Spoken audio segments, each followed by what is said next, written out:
Sir हमारे साथ जितने भी पार्टिसिपेंट्स हैं वो लाइव हैं और यूट्यूब पे मैं उसका लिंक आपको ना within a minute share करती हूँ। All right, thank you very much.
अस्सलाम वालेकुम सर।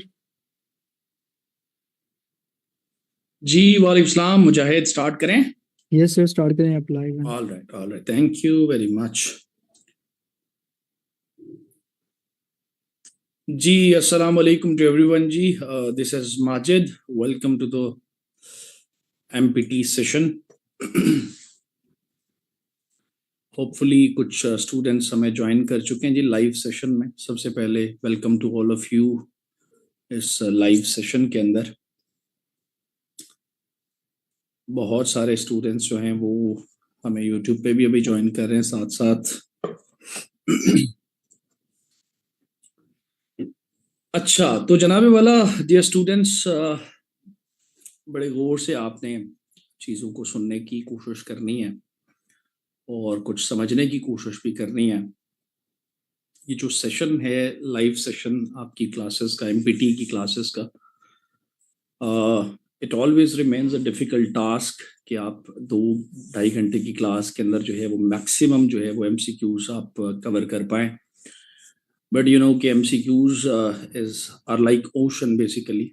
इसके अंदर बहुत सारी चीज़ें आपकी रहती हैं। सो कोशिश हम करेंगे कि इस सेशन के अंदर मेरे साथ जो आपके साथ 2-3 क्लासेस होंगी उसके अंदर हमने जो मोस्ट इम्पॉर्टेंट आपके एमसीक्यूज हैं या ज़्यादातर जो रिपीटेड एमसीक्यूज आपके हैं उन चीज़ों को हम कवर कर पाएँ।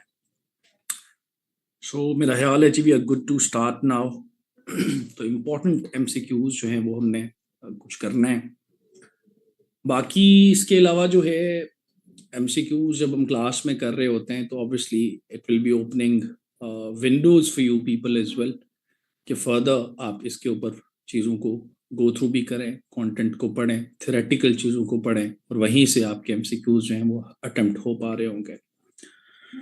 सो पार्टिसिपेंट्स, आज का जो हमारा सेशन है ये हम स्टार्ट करेंगे right from the biological sciences. Biological science के अंदर से एमसीक्यूज आने की प्रोबेबिलिटी जो है, चांसेस जो है वो रहते हैं मैक्सिमम केसेस में। तो हम कोशिश करेंगे कि जितना मैक्सिमम एमसीक्यूज हो सकें। एंड टू स्टार्ट विद जो हमारे पास सिलेबस है सीएसएस का, उसके जो कंटेंट्स हैं हमारे पास, उसके अंदर जो गिवन टॉपिक्स हैं उन टॉपिक्स के रिलेटेड ही हमने MCQs जो हैं टॉपिक वाइज करने की कोशिश करेंगे।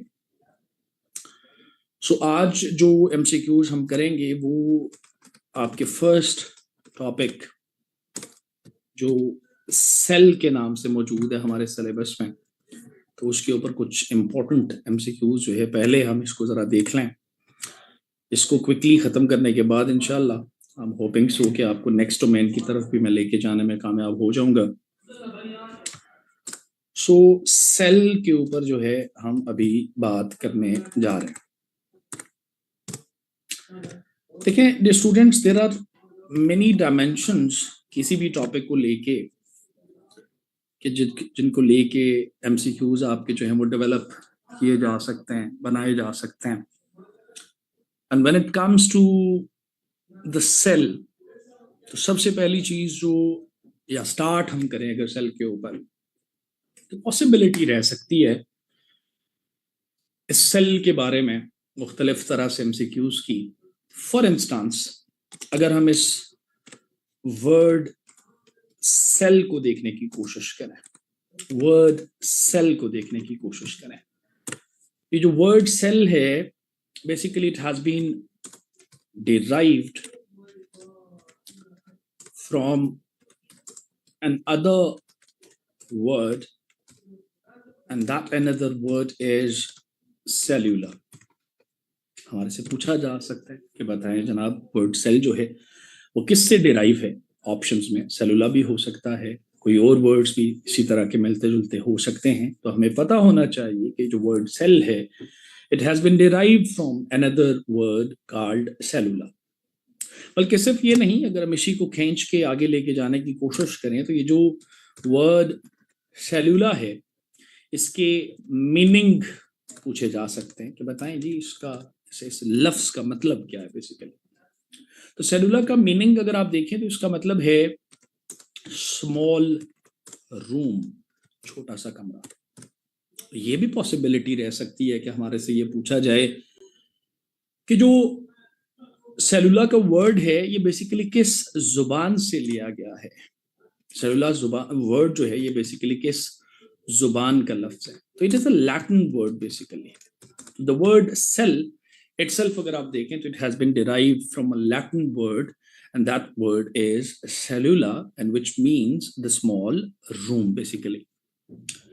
और small room जो हमने इसको लिखा है इसको हम justify भी कर सकते हैं, because self itself हमारे पास जो अक्सर औकात ऐसे MCQs पूछे जा सकते हैं कि माइक्रोस्कोपिक स्ट्रक्चर कौन सी है, और हो सकता है कि नीचे ऑप्शंस के अंदर जो है वो बेसिकली सेल वर्ड जो है वो लिखा हो। तो सेल इटसेल्फ जो है एक माइक्रोस्कोपिक स्ट्रक्चर की हैसियत से हमारे पास मौजूद है, इंतहाई एक माइन्यूट स्ट्रक्चर की हैसियत से हमारे पास मौजूद है।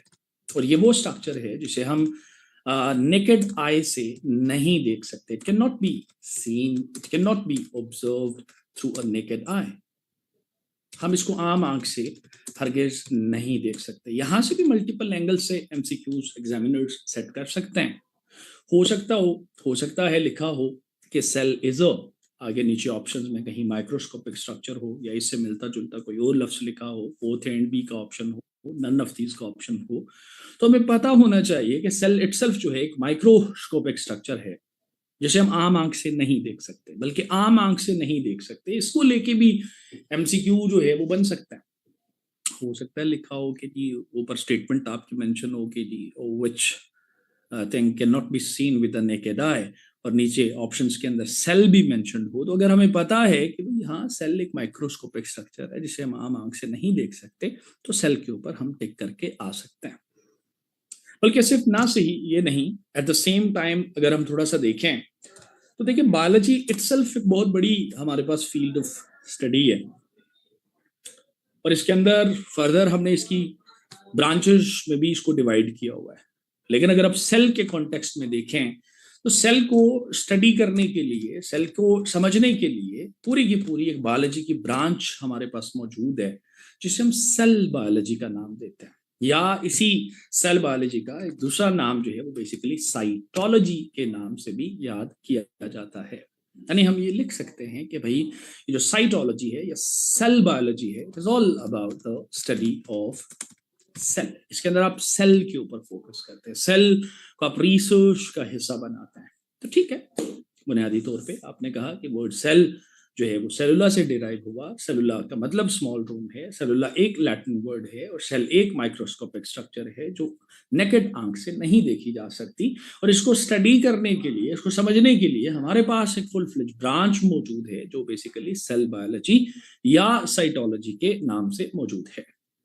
बल्कि ना सिर्फ ये, हमारे से ये भी पूछा जा सकता है कि यार देखो, जिंदगी की बुनियादी यूनिट या इकाई जो है वो हम किसे कहते हैं। और सेल हमारे पास वो चीज है जिसे हम एक बेसिक स्ट्रक्चरल और basic functional unit of living entities जो है वो कंसिडर करते हैं कि हमारे पास एक बुनियादी इकाई की हैसियत से मौजूद है, एक बुनियादी यूनिट की हैसियत से मौजूद है। हमने कहा ये बेसिक यूनिट है, स्ट्रक्चरल यूनिट है, functional unit of all the living entities.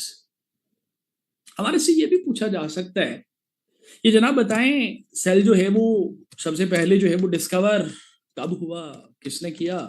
तो cell was discovered by the Robert Hooke. He was the first person जिसने सेल की टर्म जो है वो कॉइन की थी। It was discovered by the Robert Hooke, यानी cell was discovered by the Robert Hooke. चाहे तो स्टेटमेंट को पूरा भी हम कर सकते हैं, cell was discovered by the Robert Hooke. ये भी पूछ सकता है कि जनाबे वाला बताएं, ये जो सेल है इसकी डिस्कवरी जो है वो रॉबर्ट हुक साहब ने कब की? तो जनाब हम ये भी कह सकते हैं कि cell was discovered back in this year या in 1665 1665 के अंदर सेल को डिस्कवर किया गया। बेसिकली रॉबर्ट हुक जो है, he was working on cork cambium, और उसके अंदर उसे मुख्तलिफ छोटी छोटी चीजें, स्ट्रक्चर्स देखने को मिली हैं। Later came up with an idea कि हाँ जनाब इसकी बेसिकली सेल है। और यही चीज फिर आगे वजह बनी सेल के ऊपर फर्दर रिसर्च की। और सेल के ऊपर रिसर्च का आगाज जब हुआ तो उसी के नतीजे में फिर हमने देखा कि पूरी की पूरी बायोलॉजिकल साइंसेस की एक फुल फ्लेज ब्रांच जो है, फील्ड ऑफ स्टडी जो है वो भी स्टैब्लिश करना पड़ गई, जिसे हमने कहा कि भाई सेल बायोलॉजी है, साइटोलॉजी है। बल्कि सिर्फ ये नहीं, हमारे से सेल को लेके मुख्तलिफ एंगल्स से एमसीक्यूज पूछे जा सकते हैं, बेशुमार एंगल से यहाँ पे एमसीक्यूज बन सकते हैं। हो सकता है हमारे से ये पूछ लिया जाए, यार देखिए सेल के ऊपर बेसिकली एक थ्योरी पब्लिश हुई थी, थ्योरी प्रपोज हुई थी, उस थ्योरी का नाम ऑब्वियसली सेल थ्योरी है। और पूछा जा सकता है कि सेल थ्योरी जो है वो बेसिकली किसने प्रपोज की थी? तो cell theory was proposed by the Schleiden and Schwann. Basically Schleiden and Schwann were the people जिन्होंने सेल थ्योरी जो है वो बेसिकली पब्लिश की, प्रपोज की। ये भी पूछा जा सकता है हमारे से कि बताएं जनाबे वाला, ये सेल थ्योरी जो है ये बेसिकली कब, किस वक्त में, किस दौर में आपकी प्रपोज की गई? तो जनाब इसका जवाब हमारे पास जो है ना वो 1839 जो है वो बेसिकली देखने को मिलता है।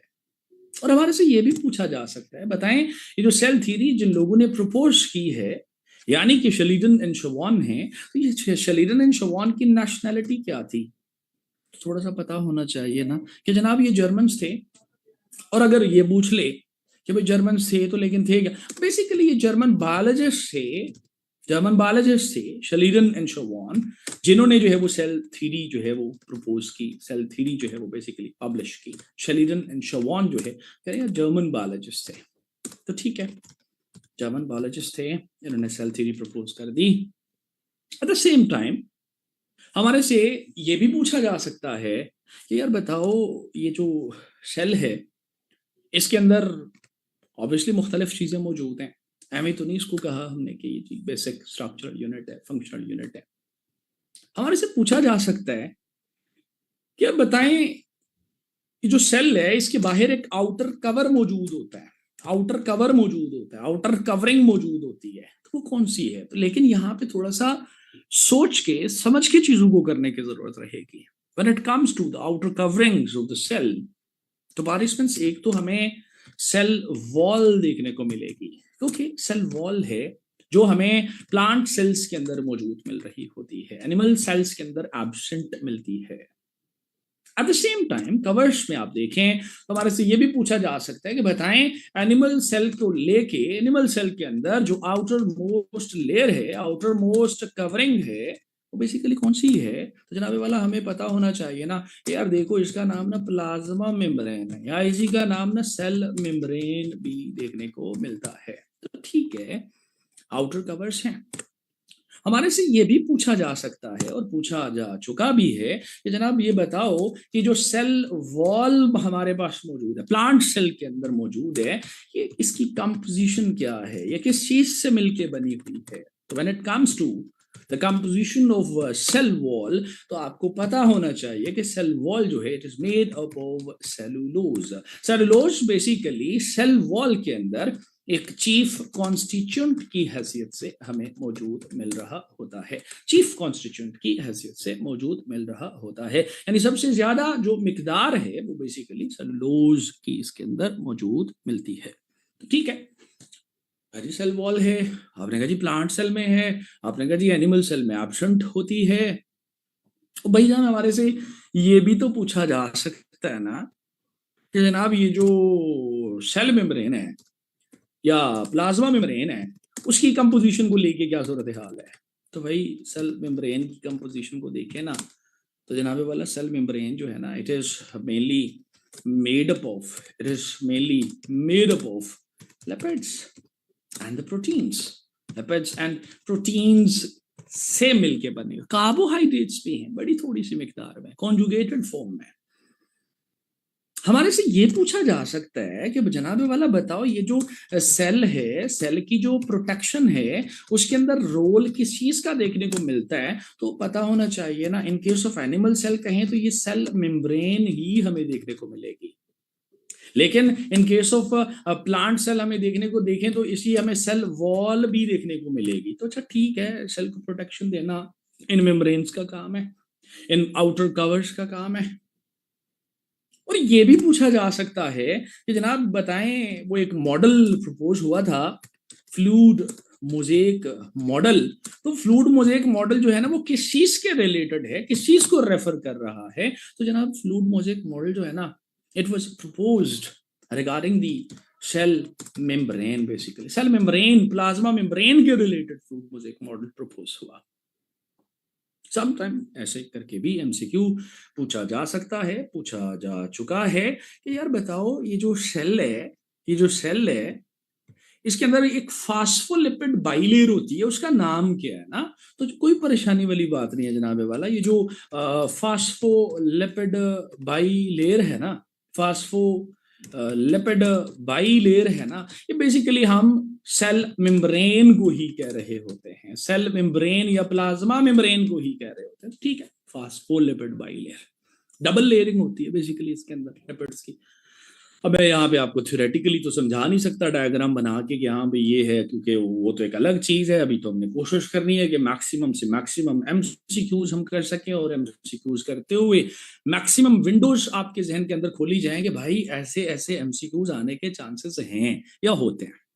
और सिर्फ ये नहीं है, हमारे से ये भी पूछा जा सकता है और पूछा जा चुका है कि जनाब बताओ ये जो सेल है इसके अंदर ना एक फ्लूइड फिल्ड रीजन मौजूद होता है, एक फ्लूइड फिल्ड रीजन जो है वो मौजूद होता है। तो वो फ्लूइड फिल्ड रीजन जो है वो सेल के अंदर किस नाम से है? तो जनाब आपको पता होना चाहिए कि देखो यार सेल के अंदर ना साइटोप्लाज्म नाम की एक चीज है जिसे हम कहते हैं अच्छा फ्लूइड फिल्ड रीजन की हैसियत से है। ये भी पूछ सकता है ना कि यार बताओ ये जो साइटोप्लाज्म है इसके अंदर आपने कहा फ्लूइड फिल्ड रीजन है, तो भाई साइटोप्लाज्म के अंदर मैक्सिमम क्वांटिटी किस चीज की हमें मौजूद मिलती है, मैक्सिमम कॉन्सेंट्रेशन यहाँ पे किस चीज की देखने को मिलती है? तो भाई जनाब मैक्सिमम क्वांटिटी ना आपके साइटोप्लाज्म के अंदर वाटर की है, परसेंटेज में देखें तो 90% वाटर जो है वो आपको इसके अंदर मौजूद मिल जाता है। ये भी पूछा जा सकता है कि बताओ यार सेल के अंदर ऐसी कौन सी चीज है जो दूसरी चीजों को ना साइट फ्राहम करती है, प्रोवाइड साइट। या ऐसी कौन सी चीज है जो दूसरी चीजों को ना सेल के अंदर प्रोटेक्शन फराहम करती है? तो जनाब आपको पता होना चाहिए कि ये जो बुनियादी काम है वो बेसिकली साइटोप्लाज्म में ही करना होता है। इसी के अंदर आपको मुख्तलिफ चीजें, सारी की सारी चीजें इसके अंदर हमें मौजूद मिल जाती हैं। तो ठीक है, आपने कहा फ्लूइड फिल्ड रीजन है, साइट देता है, प्रोटेक्शन देता है दूसरी चीजों को, दूसरे सेलुलर ऑर्गेनेलीज को। और सिर्फ ये नहीं ना, सेल के ऊपर बड़े मशहूर जमाना किस्म के एमसीक्यूज अक्सर ये भी हमारे से पूछा जा सकता है, पूछा जा भी चुका है कि यार बताओ सेल के अंदर ना basically graveyard of the cell जो है वो हम किसे कहते हैं? तो जनाब graveyard of the cell जो है ना वो बेसिकली हम लाइसोसोम्स को कह रहे होते हैं। It is the lysosomes which are considered as the graveyard of the cell. और सिर्फ ये नहीं है, अक्सर पूछ लेता है जनाब बताओ ये जो सेल है उसके अंदर एक चीज होती है जिन्हें हम सप्लिटिंग बॉडीज का नाम भी देते हैं। तो सप्लिटिंग बॉडीज का टर्म किसके लिए यूज करते हैं? तो जनाब वाला इसका जवाब भी ना हमारे पास लाइसोसोम्स के नाम से ही मौजूद है। अक्सर पूछ लेता है कि जनाब वाला बताओ ये जो सेल है, ये जो सेल है इसके अंदर जो है वो प्रोटीन सिंथेसिस का काम जो है वो बेसिकली किसने करना होता है? तो भाई ये जो प्रोटीन सिंथेसिस का काम है ना ये राइबोसोम्स के रिलेटेड है, राइबोसोम्स के रिलेटेड है।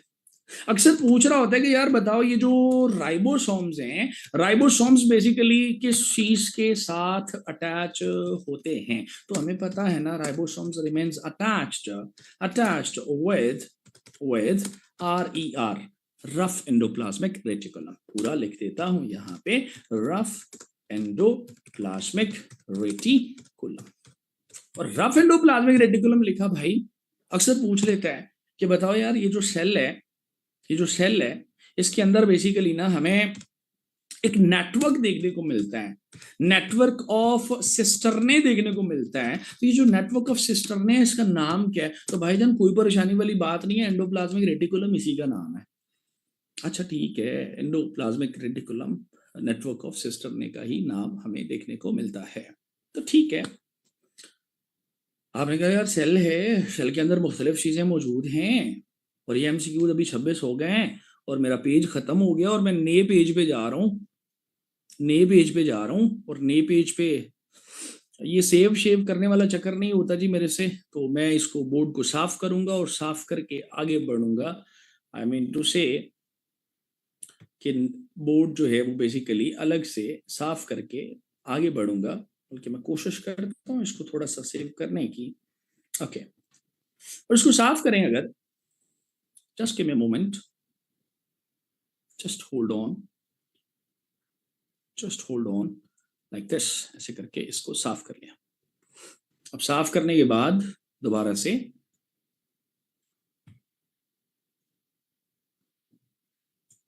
सेल के ऊपर ही अगर बात को कंटिन्यू रखा जाए तो जनाब एमसीक्यू नंबर 27 पे ऊपर अगर आ जाए, अक्सर पूछ रहा होता है कि यार बताओ ये जो सेल है, सेल है, सेल को लेके अक्सर पूछता है कि यार बताओ ये ना powerhouse of the cell किसको कहते हैं? तो हमें पता है ना powerhouse of the cell जो है वो बेसिकली माइटोकॉन्ड्रिया को कहते हैं, माइटोकॉन्ड्रिया को कह रहे होते हैं। अक्सर पूछ रहा होता है कि जनाब ये जो सेल है, ये जो या माइटोकॉन्ड्रिया, अब बताओ सेल के अंदर कौन सी ऐसी चीज है जो सेल्फली रेप्लिकेट करती है ना, सेल्फ रेप्लिकेटिंग कौन सी चीज है? तो हमें पता होना चाहिए सेल के अंदर ना माइटोकॉन्ड्रिया ही है जिसके अंदर पोटेंशियल है कि वो सेल्फली रेप्लिकेट भी करे। That's why the numbers of the mitochondria very cell to cell. Okay, self replicating भी है। अक्सर पूछ रहा होता है कि बताएं ये जो माइटोकॉन्ड्रिया है इसके ऊपर किस चीज की सिंथेसिस होती है? तो भाई पता होना चाहिए ना, synthesis of ATP takes place at the mitochondria, at the mitochondria, at the mitochondria। ये भी तो एमसीक्यू बन सकता है ना अगर आसान बनाने पे आ जाए। यार बताओ ये जो ATP है इट स्टैंड्स फॉर व्हाट? ये ATP स्टैंड्स फॉर व्हाट? तो पता होना चाहिए ना, it stands for adenosine triphosphate, stands for adenosine triphosphate. और ये भी पूछ सकता है ना, पूछा हुआ है उसने, यार बताओ ये जो सेल की एनर्जी करेंसी है, energy currency of the cell जो है वो बेसिकली किसको कहते हैं? तो भाईजान पता होना चाहिए कि जो टर्म हमने यूज की है energy currency of the cell, यानी सेल का जो डॉलर है basically, energy currency of the cell जो है वो बेसिकली हम एटीपी को ही कंसिडर कर रहे होते हैं। तो ठीक है, मुख्तलिफ एंगल से चीजें आ रही हैं। अक्सर पूछ रहा होता है कि यार बताओ ये जो प्लांट सेल है, वैक्यूल जो है ना वो कहाँ होता है प्लांट सेल में? तो पता होना चाहिए कि वैक्यूल जो है ना जी, वैक्यूल जो है ना जी, अगर आप प्लांट सेल में देखें ना तो प्लांट सेल के अंदर वैक्यूल की जो लोकेशन है ना, it is located in the centre of the cell. Basically cell के ना सेंटर में मौजूद होता है, सेल के सेंटर में मौजूद होता है। अक्सर पूछ रहा होता है कि यार बताओ ये जो न्यूक्लियस है, या ऐसे करके पूछता है यार बताओ ये जो ब्रेन ऑफ द सेल है, ब्रेन ऑफ द सेल हम बेसिकली किसको कहते हैं? तो हमें पता होना चाहिए ना, it is the nucleus which is considered as the brain of the cell. अक्सर पूछ लेता है कि बताओ जनाब ये जो न्यूक्लियस है, न्यूक्लियस की डिस्कवरी जो है वो बेसिकली किसने की, कब की? तो न्यूक्लियस की जो डिस्कवरी है ना जी, इसका क्रेडिट हम बेसिकली रॉबर्ट ब्राउन साहब को देते हैं। रॉबर्ट ब्राउन साहब खुद तो चले गए, हमें वक्त डाल गए, रॉबर्ट ब्राउन साहब।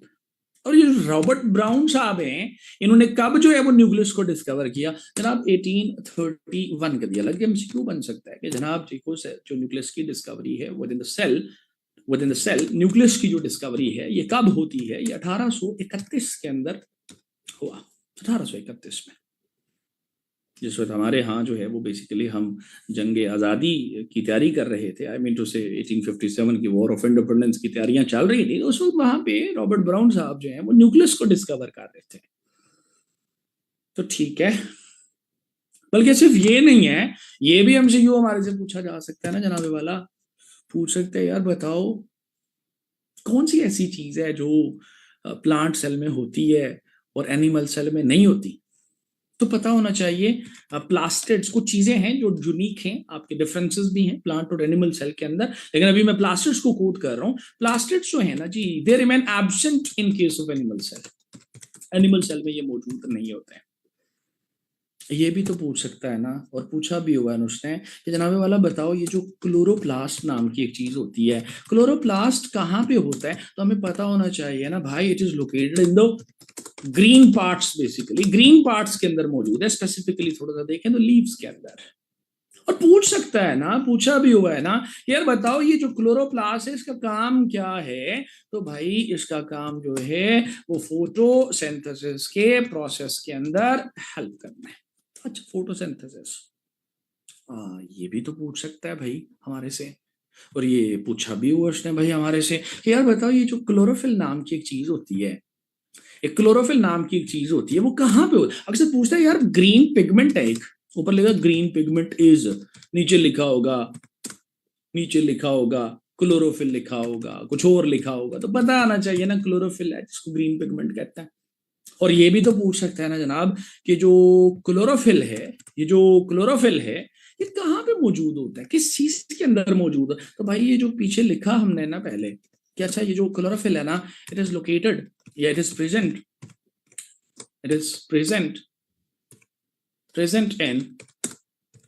इन क्लोरोप्लास्ट। अच्छा, क्लोरोप्लास्ट के अंदर मौजूद होता है, क्लोरोप्लास्ट के अंदर। ये भी तो पूछ सकता है ना कि जनाबे वाला बताओ ये जो स्टोरेज ऑफ फूड जो है ना वो प्लांट सेल के अंदर ना किस चीज के रिलेटेड हमें देखने को मिलती है? तो पता होना चाहिए जनाब ये जो ल्यूकोप्लास्ट नाम की एक चीज होती है, टाइप ऑफ प्लास्टिड ही है, वो बेसिकली स्टोरेज ऑफ फूड को देख रही होती है। ये भी तो पूछ सकता है ना कि जनाबे वाला फूल के अंदर ना जो कलर प्रोडक्शन है, फूल के अंदर ना जो कलर कंट्रीब्यूशन है वो किसके रिलेटेड है? तो जनाब पता होना चाहिए it is again a type of a plastid which is named as the chromoplast, basically जो कि कलर कंट्रीब्यूट करती है, कलर प्रोडक्शन। लेकिन याद रखिएगा कलर प्रोडक्शन एक्सेप्ट ग्रीन, सब्ज रंग के अलावा जितने कलर्स हैं वो कंट्रीब्यूट करना इसका काम है क्रोमोप्लास्ट का। तो ठीक है, ये भी तो पूछ सकता है ना भाई कि जो क्रोमोप्लास्ट हैं ये कहाँ में मौजूद होते हैं? तो पता होना चाहिए ना जनाबे वाला, ये जो क्रोमोप्लास्ट है जो के टाइप ऑफ प्लास्टिड है, chromoplast are present in present in the petals, petals के अंदर, अब पेटल्स कहाँ, पेटल्स फ्लावर में। तो भाई मुख्तलिफ एंगल से एग्जामिनर हमारा घूम सकता है सेल को लेके, जैसे चाहे वो एमसीक्यू बनाए। I am just trying to open a window for you people कि भाई एक टॉपिक है, उसको उठा के हमने 43 एमसीक्यूज बना लिए हैं, और बेशुमार और भी एमसीक्यूज बन सकते हैं, कोई हर्ज नहीं है, बना लेते हैं, कौन सा हमारा यही काम करने के लिए तो बैठे हैं यहाँ पे। तो भाई ये जो सेल है ना, इसको लेके अगर थोड़ा सा और आगे बढ़े ना, अक्सर पूछ रहा होता है कि यार ये जो सेल है उसके अंदर ना स्टोरेज ऑफ वाटर के रिलेटेड ना, या पहले एक और चीज वो पीछे हमने लिखा भी था, वैक्यूल ना, अक्सर पूछ रहा होता है कि vacuole is surrounded with what, surrounded by, vacuole को ना एक लेयर ने सराउंड किया होता है, उस लेयर का नाम है टोनोप्लास्ट, टोनोप्लास्ट ने सराउंड किया होता है। अक्सर पूछ रहा होता है कि यार बताओ ये जो सेल है इसके अंदर ना स्टोर हाउस ऑफ वाटर हम किसको कहते हैं, स्टोर हाउस ऑफ वाटर किसको कहते हैं? तो जनाब इसका जवाब भी ना वैक्यूल ही है, कोई परेशानी वाली बात नहीं है, store house of water vacuole को कह रहे हैं। और सिर्फ ये नहीं है, अक्सर पूछ रहा होता है कि यार बताओ ये जो राइबोसोम्स है ना, राइबोसोम्स है ना, राइबोसोम्स की फॉर्मेशन कहाँ पे होती है? Ribosomes are formed in nucleus. अच्छा, न्यूक्लियस में होती है, न्यूक्लियस में होती है। अक्सर पूछ रहा होता है कि यार बताओ ये जो सेल को लेके ना, सेल के अंदर ऐसी कौन सी चीज है जो डिटॉक्सिफिकेशन को देखती है? Detoxification is related to what? तो भाई हमें पता होना चाहिए ना, it is related to the lysosomes ना, जिसको हमने पहले भी मेंशन किया कि अच्छा ग्रेवयार्ड ऑफ द सेल है, ग्रेवयार्ड ऑफ द सेल है। तो ठीक है, मुख्तलिफ चीजें सेल के ऊपर हमारे से हमारा एग्जामिनर पूछ सकता है। बल्कि सिर्फ ये नहीं ना, थोड़ा सा और अगर आगे बढ़ जाए ना, अक्सर पूछ रहा होता है हमारे से हमारा एग्जामिनर, यार बताओ ये जो है ना स्मूथ अपीयरेंस होती है किसकी होती है? अक्सर बहुत आसान एमसीक्यू बनाने पे आ जाए तो ऐसे करके, स्मूथ अपीयरेंस होती है किसकी होती है? SER की, पूरा लिखें तो स्मूथ एंडोप्लाज्मिक रेटिकुलम। अक्सर पूछ रहे थे ये रफ एंडोप्लाज्मिक रेटिकुलम की जो अपीयरेंस है वो रफ क्यों होती है? तो भाई रफ एंडोप्लाज्मिक रेटिकुलम जो है ना, उसके साथ बेसिकली राइबोसोम्स अटैच होते हैं, तो राइबोसोम्स ग्रेन्युलर स्ट्रक्चर्स होती हैं, तो उनकी अटैचमेंट की वजह से ही बेसिकली इट लुक्स रफ ना, इट अपीयर्स रफ ना। अच्छा ठीक है, पूछ सकता है हमारे से एमसीक्यूज ना, मुख्तलिफ तरीकों से एमसीक्यू पूछ सकता है हमारा एग्जामिनर है जी, जो चाहे कर सकता है, बादशाह है वो। और सिर्फ ये नहीं ना जी, अगर हम थोड़ा सा और कहानी को लेके आगे बढ़ने की कोशिश करें ना, तो अक्सर ये भी बड़ा कॉमन, ये तो बहुत ही कॉमन सी चीज है, पूछते हैं यार ये प्रोकैरियोटिक सेल किस बला का नाम होता है?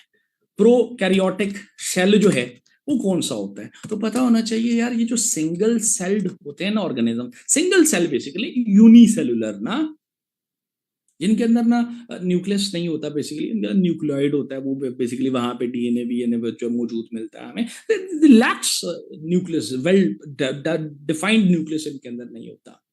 और मेम्ब्रेन बाउंडेड ऑर्गेनेलीज जो हैं वो भी इसके अंदर हैं सिंगल सेल्ड ना। तो सिंगल सेल्ड में तो फिर आपके पास कौन सी चीजें आती हैं? आपके पास माइक्रो ऑर्गेनिजम्स आते हैं ना काका, इसमें तो माइक्रो ऑर्गेनिजम्स आते हैं ना फिर। ओके, माइक्रो ऑर्गेनिजम्स, हमारा सेल कौन सा होगा फिर? हमारा सेल तो सिंगल सेल प्रोकैरियोटिक नहीं होगा ना भाई, हमारा तो यूकैरियोटिक सेल होगा ना, क्योंकि हमारे सेल के अंदर डेफिनेट हमारे पास सेलुलर ऑर्गेनेलीज जो हैं वो एग्जिस्ट कर रहे हैं, न्यूक्लियस भी प्रॉपर तरीके से एग्जिस्ट कर रहा है। तो इंसान के अंदर ना बेसिकली यूकैरियोटिक सेल है, हमारे अंदर यूकैरियोटिक सेल है, इसके पास जो है ना वो मल्टी सेलुलर ऑर्गेनिज्म जो है ना उनके पास बेसिकली वो रख के बैठे हुए हैं इसको मल्टी, हम लोग भी इसमें आते हैं। तो ठीक है जी, सेल को लेके हमने 50 कर दी है, हमने कहा यार 50 एक एमसीक्यू हमने सेल के ऊपर, हमने कहा यार अच्छा ठीक है ना, ऐसे ऐसे करके एमसीक्यू पूछ सकता है एग्जामिनर ना। तो फर्दर इसको पढ़ेंगे ना आप, इसको पढ़ेंगे, इसके ऊपर और जो है बेसिकली आपने एमसीक्यूज कलेक्ट करने हैं, और भी आपने करने हैं। लेकिन सिर्फ ये नहीं है, थोड़ा सा अगर हम कहानी को और आगे बढ़ाने की कोशिश करें ना, तो जो स्टूडेंट सेल को लेके ना और भी मुख्तलिफ चीजें बन सकती हैं। अक्सर पूछ रहा होता है, बल्कि मैं अगर यहाँ पे नंबर्स दे दूं और साथ में कलर भी चेंज कर लूं ताकि थोड़ा सा कलरफुल होता जाए साथ साथ, 51 पे 51. Just give me a moment.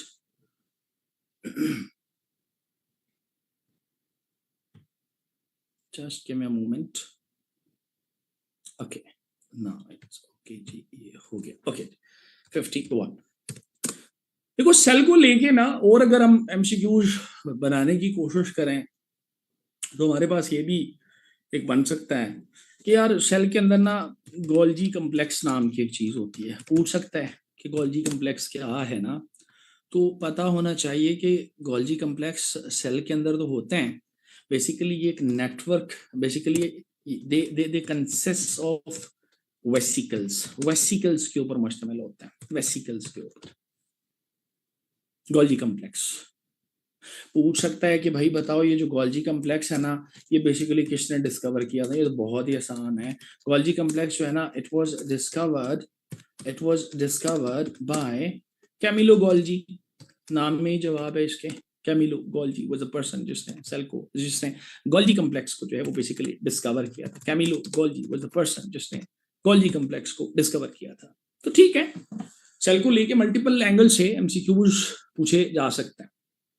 ठीक है, बल्कि सिर्फ ये नहीं ना, ये भी तो पूछ सकते हैं ना कि यार बताओ ये जो सेल है ना, ये जो सेल की टर्म है ना, वो हम किस चीज के लिए अप्लाई नहीं करते.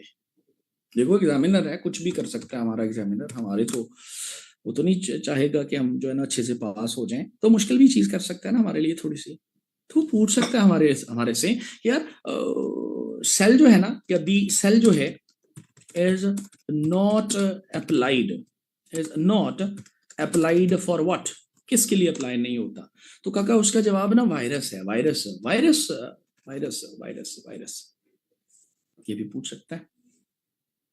या हमारे से हमारा एग्जामिनर ये भी पूछ सकता है कि यार बताओ सेल जो है ना, सेल जो है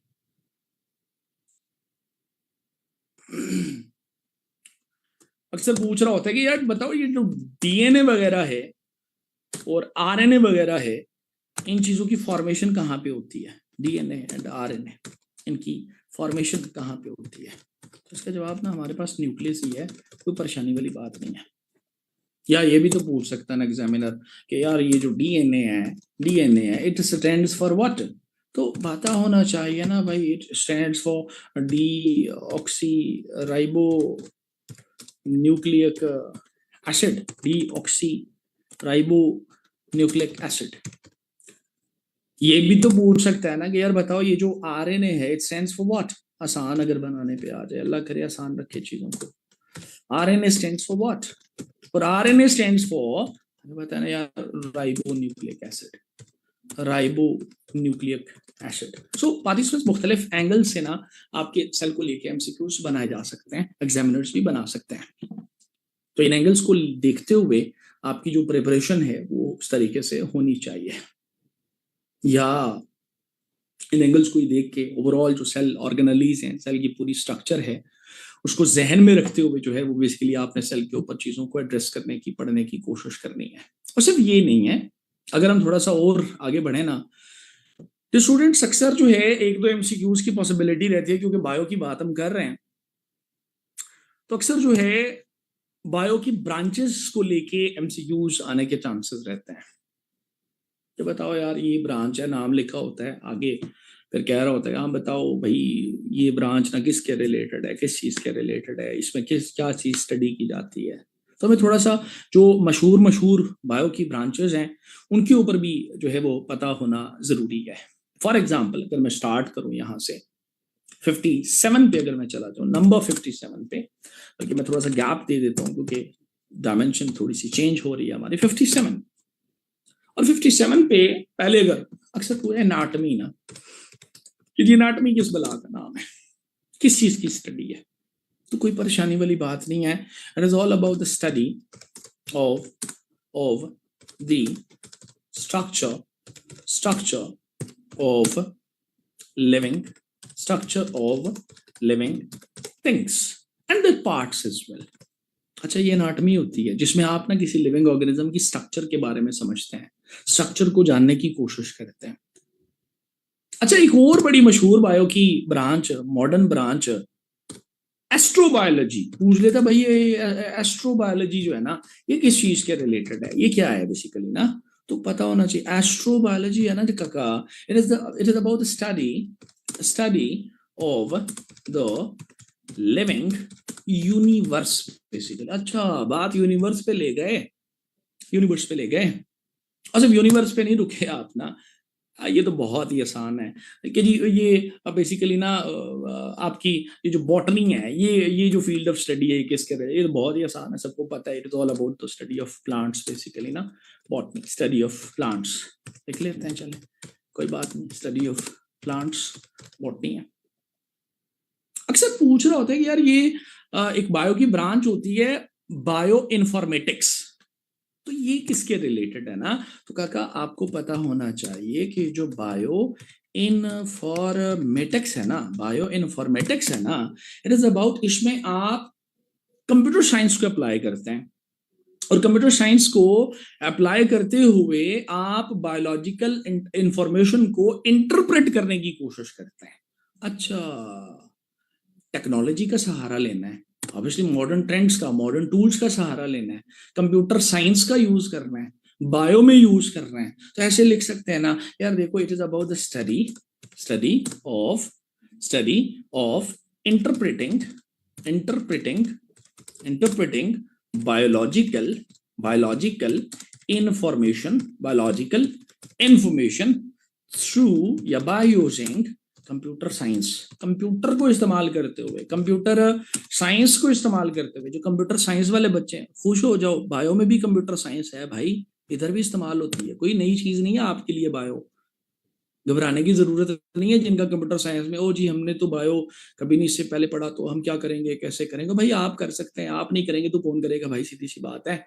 तो ठीक है, हमारे पास मल्टीपल एंगल से हमने कहा यार ठीक है, एमसीक्यू, जब स्पेस मेरे पास कम हो गई है तो मैं इसको साफ करूंगा, बोर्ड को साफ करके मैं इसकी जगह बनाऊंगा, और जगह बना के आगे बढ़ जाऊंगा, और जगह बनाने के लिए मुझे इसको ऐसे करके साफ करना है, और एमसीक्यू नंबर 61 मुझे ऐड करना है, एमसीक्यू नंबर 61 मुझे ऐड करना है। अब 61 पे मैं जिस चीज को लेके आ रहा हूं भाई, बायो की एक ब्रांच होती है, ये सेल बायोलॉजी तो कह दिया ना, एक होती है कंप्यूटेशनल बायोलॉजी, एक तो क्या ना बायो इन्फॉर्मेटिक्स है जिसमें आप कंप्यूटर साइंस को यूज करते हैं,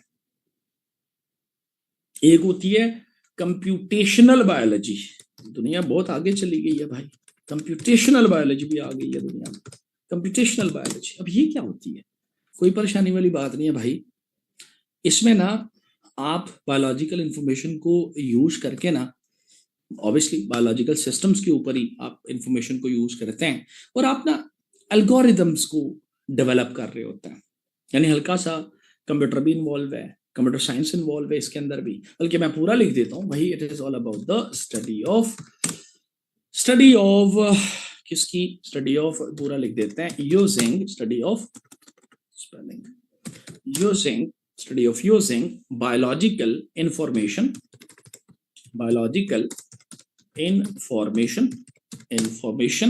to develop algorithms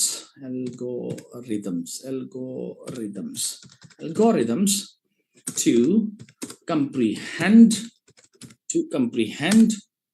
the biological systems को comprehend करने के लिए ना, आप बायोलॉजिकल इंफॉर्मेशन की हैंडलिंग के लिए ना एल्गोरिथम्स वगैरह डेवलप करते हैं, कंप्यूटर की टेक्नोलॉजी का इस्तेमाल करते हैं, कंप्यूटेशनल बायोलॉजी कहलाती है।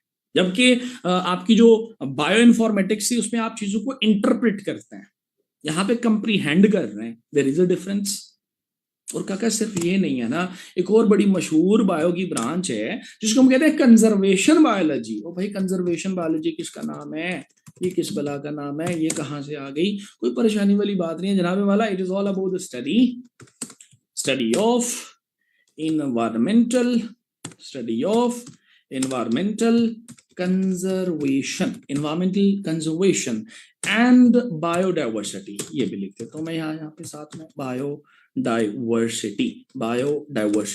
ओके, बायोडाइवर्सिटी हम किसको कहते हैं, बायोडाइवर्सिटी कहते हैं the variety of life which is present on the planet अर्थ।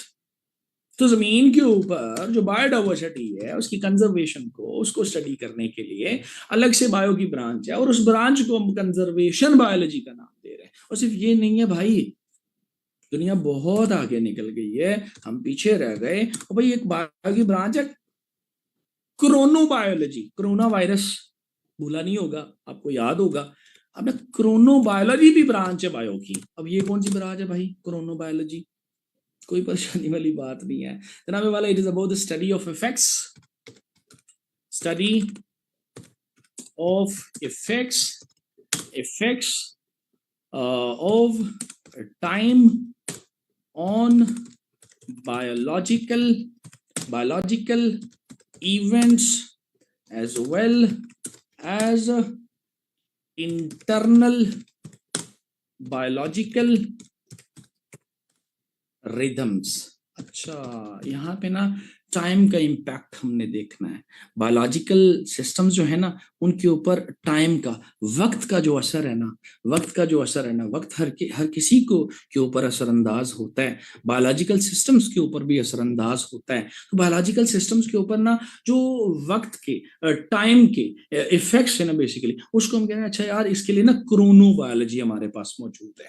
और सिर्फ ये नहीं है, एक और बायोलॉजी की ब्रांच है जिसे हम यहाँ पे 64 पे लेके आ रहे हैं, and which is about evolutionary biology. अच्छा, एवोल्यूशनरी बायोलॉजी भी है। ये एवोल्यूशनरी बायोलॉजी, ये एवोल्यूशन का लफ्ज तो हर किसी ने सुना होता है, तो अच्छा ठीक है ना। Evolutionary biology is all about the study of evolutionary processes. Evolutionary processes की जो स्टडी है ना, उसके लिए जो हमारे पास बायोलॉजी की ब्रांच है ना, उसको हम कह रहे हैं यार ये ना एवोल्यूशनरी बायोलॉजी है। और सिर्फ ये नहीं है जी, अगर आप थोड़ा सा देखें ना, अक्सर पूछ रहा होता है बताओ यार ये जेनेटिक्स जो है ना वो किसके रिलेटेड है। तो जेनेटिक्स की जो ब्रांच है ना basically it is a branch of biology which is about the study of genes. अच्छा, जीन्स को स्टडी करने के लिए भी बायो की ब्रांच है जो जेनेटिक्स है। अब आप कहेंगे जीन किस बला का नाम है, चलो इसी से मिलता जुलता एक और एमसीक्यू भी कर ले। ये जो जीन है ना ये हमारे पास एक हेरिडिटरी यूनिट की हैसियत से मौजूद है। ये हमारे पास एक हेरिडिटरी यूनिट की हैसियत से मौजूद है, ठीक है। उसकी स्टडी के लिए जेनेटिक्स है। और सिर्फ ये नहीं है भाईजान, थोड़ा सा और आगे बढ़े ना, दुनिया बहुत आगे निकल गई है। और अक्सर पूछ रहा होता है यार ये होती है बायो की ब्रांच ना लाइकोनोलॉजी, ये किस बला का नाम है? क्या छोड़ो, लाइकोनोलॉजी मुश्किल हो जाएगा, फिर आप कहेंगे लाइकन्स क्या होते हैं, इतना दिमाग खराब नहीं करते आपका। बहरहाल चलें लिख लेते हैं, कोई हर्ज नहीं है। Lichenology it is the study of lichens,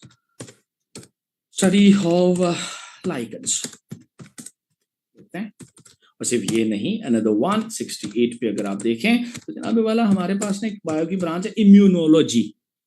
bio तो सुना था, ये आज हमारे साथ क्या हो रहा है, कोई लाइकनोलॉजी निकल रहा है, कोई इम्यूनोलॉजी निकल रहा है।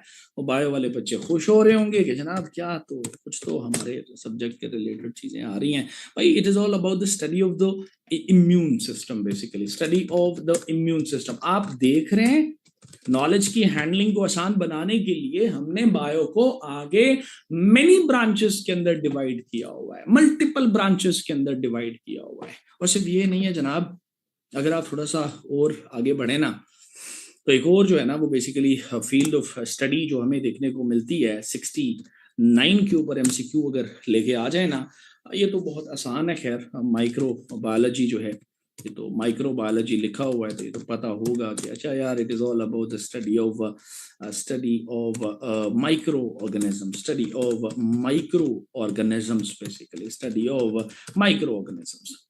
बल्कि न सिर्फ ये चीज़ भी बहुत आसान है, ये भी पता होगा मैक्सिमम बच्चों को कि जोलॉजी का जो टर्म है, जोलॉजी जो हमारे पास फील्ड ऑफ बायोलॉजी है basically, it is all about the study of animals basically. तो ठीक है यार, मुख्तलिफ ब्रांचेज हैं बायो की, मुख्तलिफ ब्रांचेज हैं बायो, ये ब्रांचेज ख़त्म नहीं होगी, ये बहुत सारी हैं। अगर आप थोड़ा सा और आगे चले जाए ना तो एक बायो की ब्रांच होती है माइकोलॉजी। माइकोलॉजी किसको कहते हैं भाई? फंजाई, नाम तो सुना होगा जिंदगी में ना। तो कहा it is all about the study of fungi basically. अच्छा, फंजाई को स्टडी करने की अलग से ब्रांच है बायो की, माइकोलॉजी। माइकोलॉजिस्ट भी होगा फिर। और सिर्फ ये नहीं है ना जी, अगर हम थोड़ा सा और आगे बढ़ने की कोशिश करें ना, तो आगे थोड़ा सा और मेडिकल साइड पे निकल जाएं, तो आगे हमारे पास एक न्यूरोबायोलॉजी भी होती है, न्यूरोबायोलॉजी भी होती है। और न्यूरोबायोलॉजी जो है ना, उसे आप देखें ना, तो students it is all about the study of neuro लिखा हुआ है ना, तो पता होता है कि अच्छा ये ना नर्वस सिस्टम के रिलेटेड है, स्टडी ऑफ नर्वस, या बल्कि पूरा लिख देते हैं नर्वस सिस्टम के रिलेटेड है, उसके रिलेटेड है। उसको समझने के लिए, उसको जानने के लिए हमारे पास बायो की ब्रांच है। और एक और बड़ी मशहूर, जब आपने फंगी का जिक्र किया है, तो फिर हम एलजी को कैसे छोड़ सकते हैं, उसको भी लेके आ जाते हैं यार। एलजी जो है ना, वो ग्रीन से कवर होता है बेसिकली ना, आपके वाटर बॉडीज के ऊपर जमा हो जाता है, कई बार जिंदगी में आपने देखा होगा। तो वो जो स्टडी ऑफ एलजी है ना, उसके लिए भी बायो की ब्रांच है, और उसको हम फाइकोलॉजी का नाम देते हैं। अच्छा, phycology, it is about the study of LG basically ना, एलजी की स्टडी के लिए मौजूद है। तो ठीक है यार, हमारे पास ना जो है वो मुख्तलिफ चीज़ों को या बायोलॉजी को हमने आगे डिवाइड किया मुख्तलिफ एंगल से, चीज़ों को समझने के लिए, परखने के लिए, अपने कामों को आसान बनाने के लिए। बल्कि एक और बड़ी मशहूर है आपकी जो है ना, वो बायो की ब्रांच है, जिसको हम टेक्सोनोमी का नाम देते हैं। टेक्सोनोमी का नाम देते हैं, टेक्सोनोमी कहें, टेक्सोनोमी कहें, कुछ तो कहें, याद रखें यार। देखो, हमने ना लिविंग ऑर्गेनिजम्स को ना साइंटिफिक नेम भी दिया हुआ है, नाम दिया हुआ है। जैसे हम अपने आप को कहते हैं यार, साइंटिफिकली ना इंसान होमोसेपियन है, होमोसेपियन कई बार सुना होगा आपने। प्लांट्स को भी हमने नाम दिए हुए मुख्तलिफ ना, कहीं पाइनस है, कोई पाइनस कैवेलिशियाना है, कहीं पे जो है ना रॉक्सबर्जाई है, कहीं हमारे पास जो है ना वो बेसिकली मीलिया एज अ डायरेक्टा है। बेशुमार हमने नाम दिए हुए हैं, कोई प्लांट्स को अलग दिए हुए हैं, एनिमल्स को अलग दिए हुए हैं। तो ये जो बेसिकली बायोलॉजिकल चीज़ों को आपने नाम दिए हैं ना, उनकी जो क्लासिफिकेशन वगैरह की है ना, उनको क्लासीफाई वगैरह हम करते हैं ना, इस चीज को देखने के लिए ना अलग से बायो की ब्रांच है, अलग के फजल से ना उसको अरेंज करना, क्लासीफाई करना, और उस ब्रांच को ना टेक्सोनोमी का नाम देते हैं। उस ब्रांच को ना हम टेक्सोनोमी का नाम देते हैं। और सिर्फ ये नहीं है भाई, जब आपने इतना सारा कह दिया तो चलो एक आध और लिख लेते हैं, कौन सा हमारा ज्यादा वक्त लगेगा। एक बायो की ब्रांच होती है वायरोलॉजी। अब ये तो नाम से पता चल रहा है ना काका कि अच्छा जनाब, it is about the study of viruses. अच्छा, वायरस को स्टडी करने के लिए अलग से हमने बायो की ब्रांच जो है ना बेसिकली उसको एस्टैब्लिश किया हुआ है, उसको डेवलप किया हुआ है। तो ठीक है जी, हमारे पास बायो की मुख्तलिफ ब्रांचेस जो हैं मौजूद हैं, और इन ब्रांचेस के अंदर एक पर्टिकुलर डोमेन के अंदर मुख्तलिफ चीज़ें आ रही हैं, और इन मुख्तलिफ चीज़ों को हम स्टडी करते हैं, और स्टडी करते हुए हम इल्म हासिल करने की कोशिश कर रहे होते हैं। और मोटी मोटी वैसे तो ब्रांचेस और भी बहुत सारी हैं डियर स्टूडेंट्स, लेकिन 2 घंटे का सेशन है आपके साथ, तो 2 घंटे में मुझे मैक्सिमम डोमेन्स भी कवर करनी है। सो जो हमारी इसके ऊपर डिस्कशन है वो यहीं तक मैं क्लोज कर रहा हूँ। इसके अलावा द स्टूडेंट्स, अभी जो है मैं आपको एक और चीज़ की तरफ लेके जाऊंगा, और जो एक और चीज़ है, एक और जो डायमेंशन है, जो बेसिकली अक्सर एमसीक्यूज, एक आध एमसीक्यू या 2 एमसीक्यू तो आपके अक्सर हमें देखने को मिले हैं कि आते हैं यहाँ से, तो उसी की तरफ जाऊंगा। अक्सर जो स्टूडेंट्स हमारे से एमपीटी के अंदर भी और वैसे भी आपके जो एमसीक्यूज होते हैं आपके मतलब आपके फाइनल एग्जाम्स के अंदर भी जो एमसीक्यू जीएसए के पेपर होता है उसके अंदर भी ऑब्वियसली 20 नंबर के एमसीक्यूज होते ही हैं। तो अक्सर जो है ना हमारे से जो मेजरिंग इंस्ट्रूमेंट्स हैं उनके ऊपर हमें लाजमी कोई ना कोई चीज़ जो है वो मिल रही होती है। तो मैं उसको भी आज डिस्कशन का हिस्सा बनाऊंगा, सो दैट के मैक्सिमम डायमेंशंस भी मैं कवर करता चाहूँ। तो अभी जो है मैं आपको कुछ इंस्ट्रूमेंट्स की तरफ लेके जा रहा हूँ, उनके यूज की तरफ लेके जा रहा हूँ, और यहाँ से अल्लाह करे 2-3 एमसीक्यूज आ जाएं, आने चाहिए वैसे। तो participants, when it comes to the instruments ना, ऑब्वियसली मुख्तलिफ चीज़ों को मेजर वगैरह करने के लिए हम मल्टीपल इंस्ट्रूमेंट्स का यूज जो है वो कर रहे होते हैं। 1 by 1 अगर मैं लेके आऊँ, नंबर्स मैं इसी तरह रखूंगा, 76 ही चला रहा हूँ, और नंबर 76 पे पहला जो मीटर मैं लेके आ रहा हूँ, आपसे पूछा जा सकता है, नाम लिखा होगा नीचे ऑप्शंस में या ऊपर कोई चीज़ लिखी होगी, तो मैं पहले जो है वो बल्कि मैं ऐसे करता हूँ, मैं पहले मीटर का नाम लिख लेता हूँ और उसके सामने उसका यूज या उसका पर्पस जो है वो लिख लूंगा, ताकि चीजें फिर वो जो भी पूछे जैसे भी पूछे। कभी होता है कि ऊपर मीटर का नाम लिखा होता है कि जी ये मीटर है और बताओ ये किसके लिए यूज होता है, तो कभी जो है ना वो ऊपर चीज लिखी होती है यानी यूज लिखा होता है और नीचे मीटर का नाम ऑप्शंस में होता है कि बताओ इस चीज के लिए ना कौन सा मीटर यूज किया जाता है या यूज किया जा रहा है। तो जैसे भी वो पूछे बात तो एक ही है, जो है ना वो आपको पता होना चाहिए। तो देखो सबसे पहली चीज ना एक्सेलरोमीटर में लेके आ रहा हूँ। एक्सेलरोमीटर, अच्छा जी, एक्सेलरेशन से निकला है तो समझ आ जानी चाहिए कि जो एक्सेलरोमीटर है इसका काम बुनियादी तौर पे it measures the physical acceleration. Physical acceleration जो है उसको मेजर करने के लिए ये मीटर इस्तेमाल होता है। सिर्फ ये नहीं स्टूडेंट्स, एक और मीटर जो हम नंबर 77 पे लेके आ रहे हैं which is the actinometer. Basically actinometer और एक्टिनोमीटर देखे ना तो इसका बुनियादी काम जो है वो बेसिकली जो सनलाइट है उसकी जो पावर है, हीटिंग पावर है, उसको मेजर करने के लिए, या अगर मैं ये कहूँ कि जो सोलर रेडिएशंस की इंटेंसिटी है उसको मेजर करने के लिए एक्टिनोमीटर का इस्तेमाल किया जाता है। यानी इट मेजर्स the intensity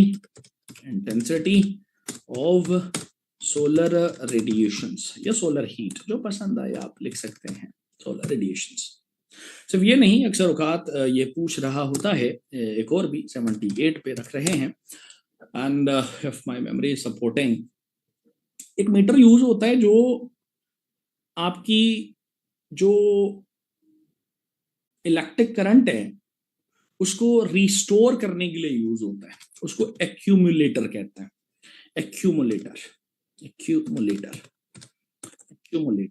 और एक्यूमुलेटर हम कह रहे हैं कि इट इज अ मीटर या इट इज अ डिवाइस, जो भी आप कहें, टू इट इज यूज्ड, बल्कि पूरा लिख देता हूं, used to restore the electrical current. Electric current को रिस्टोर करने के लिए इसको यूज किया जाता है। और अगर किसी मशहूर मीटर को मैं यहाँ पे कोट कर लूँ तो मेरे जहन में अभी एकदम से जो चीज आ रही है वो अल्टीमीटर आ रहा है, बड़ा मशहूर है, अक्सर एमसीक्यू पूछा जाता है कि यार बताओ ये जो अल्टीमीटर है ना ये हम किस पर्पज के लिए यूज करते हैं ना, तो काका पता होना चाहिए जो एल्टीट्यूड है ना, एल्टीट्यूड बुलंदी उसके लिए। बल्कि मैं लिख लेता हूँ यहाँ पे it measures the altitude, basically measures the altitude की मेजरमेंट के लिए यूज आप इसको कर रहे होता है। बल्कि ना सिर्फ ये, अक्सर पूछ रहा होता है कि यार एक मीटर होता है, बल्कि मैं थोड़ी सी स्पेस बना लूं यहाँ पे और स्पेस बना के मैं अगर 80 नंबर भी दे दूं तो हमारे से पूछ रहा होता है यार एक मीटर होता है एनीमोमीटर, तो ये किस पर्पस के लिए यूज करते हैं एनीमोमीटर। तो एनीमोमीटर जो है ना जी ये हम यूज करते हैं to measure the speed and velocity of wind, basically हवा की स्पीड को मेजर करने के लिए वेदर फोरकास्ट रिपोर्ट आती है वो जी जो है ना हवाएं जो हैं वो इतने किलोमीटर पर आवर के हिसाब से मूव कर रही हैं, वो कहाँ से पता चल जाता है इधर बैठ के हमें? वो भाई मीटर्स यूज होते हैं ना, डिजिटल हो गई दुनिया, बहुत आगे निकल गई दुनिया टेक्नोलॉजिकली, हम अभी इधर ही बैठे हैं। तो खैर न सिर्फ ये, अगर हम थोड़ा सा आगे बढ़े तो 81 पे हमारे पास एक और चीज हम लेके आ रहे हैं व्हिच इज ऑडीमीटर, इसको भी लेके आते हैं। ऑडीमीटर, एक तो ऑडी गाड़ी होती है ना, उसको नहीं अभी जहन में रखना आपने, ठीक है, मिल जाएगी इंशाल्लाह, अल्लाह आपको जो है ना वो देगा। बल्कि ऑडियोमीटर कहें तो ज्यादा, बल्कि पहले ऑडीमीटर ले, ऑडियोमीटर अलग होता है, ऑडीमीटर अलग होता है। देखो ये जो ऑडीमीटर है ना इसको देखें तो इट इज रिस्पॉन्सिबल टू या being used to measure, it measures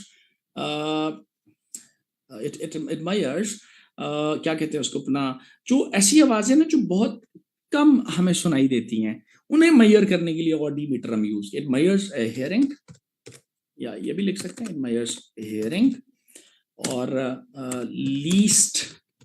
least Audible sounds, जो बहुत कम साउंड्स हैं बेसिकली उन्हें सुनने के लिए हम इस मीटर को यूज कर रहे होते हैं। और इसी तरीके से ऑडियोमीटर भी एक होता है ऑडीमीटर, एक होता है audiometer.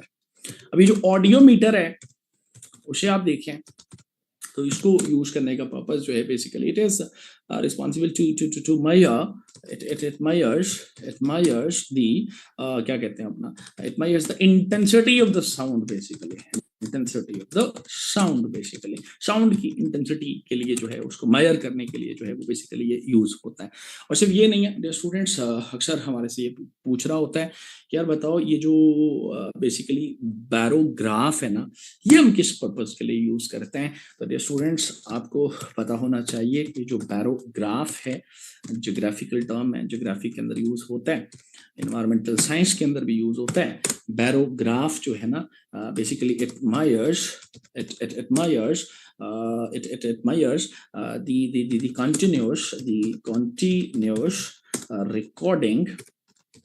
continuous recording of atmospheric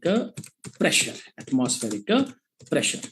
एक चीज के लिए मल्टीपल चीजें भी हो सकती हैं, ये भी ध्यान में रखिएगा, लेकिन अभी मैं जो पैराग्राफ है वो बेसिकली हम कह रहे हैं कंटिन्यूसली आपने रिकॉर्ड करना है एटमॉस्फेरिक प्रेशर को ना। अब आप कहेंगे प्रेशर किस बला का नाम है, वो कहा ये एटमॉस्फेयर में हवा मौजूद है जो मिक्सचर ऑफ गैसेस है, बेसिकली उसका एक मास है, उसका भी एक सादा अल्फाज में उसका वजन है, वजन ठीक है। तो वजन ज्यादा हो तो प्रेशर ज्यादा, वजन कम हो तो अच्छा प्रेशर कम है। तो उसको रिकॉर्ड करने के लिए ना हमारे पास जो है ना वो जो चीज मौजूद है वो बेसिकली बैरोग्राफ मौजूद है। बैरोग्राफ जो है ना जी इसको हम यूज कर रहे होते हैं। और सिर्फ ये नहीं है जी, थोड़ा सा अगर आगे बढ़े तो 84 पे अगर आप चले जाएं तो जो स्टूडेंट्स 84 पे ना हमारे पास एक और चीज बैरोमीटर भी है। अब ये देखो बैरोग्राफ और बैरोमीटर ये दोनों चीजें ना प्रेशर के रिलेटेड है। बैरोमीटर और बैरोग्राफ दोनों प्रेशर के रिलेटेड है। इसका काम जो है ना it measures the atmospheric pressure.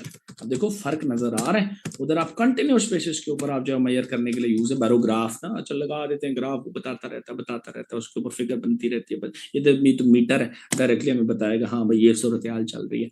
और सिर्फ ये नहीं है, अक्षरों जो है ना वो, बल्कि ये तो बहुत आसान है, ये तो पता होगा आप लोगों को, माशाल्लाह से पढ़ी लिखी ऑडियंस मेरे सामने बैठी है, ऐसा नहीं है कि कोई जो है ना वो बाइनोक्यूलर डिवाइस है बेसिकली। ये हम किस पर्पस के लिए यूज करते हैं ना, तो बेसिकली ये एक डिवाइस है जो हम यूज करते हैं to view the distant objects ना, to view the distant objects ना, डिस्टेंट ऑब्जेक्ट्स को देखने के लिए हम इसको यूज कर रहे होते हैं। और सिर्फ ये नहीं है जी, थोड़ा सा और आगे बढ़े 86 पे चले जाएं तो जो स्टूडेंट्स हमारे पास एक और मीटर भी मौजूद है जो बेसिकली हम यूज कर रहे होते हैं, कैलोरी मीटर। ये भी अब कैलोरी मीटर ये वो वाला ना समझिएगा जो कैलोरीज वाला होता है, वो हमारी वो उसके रिलेटेड नहीं है।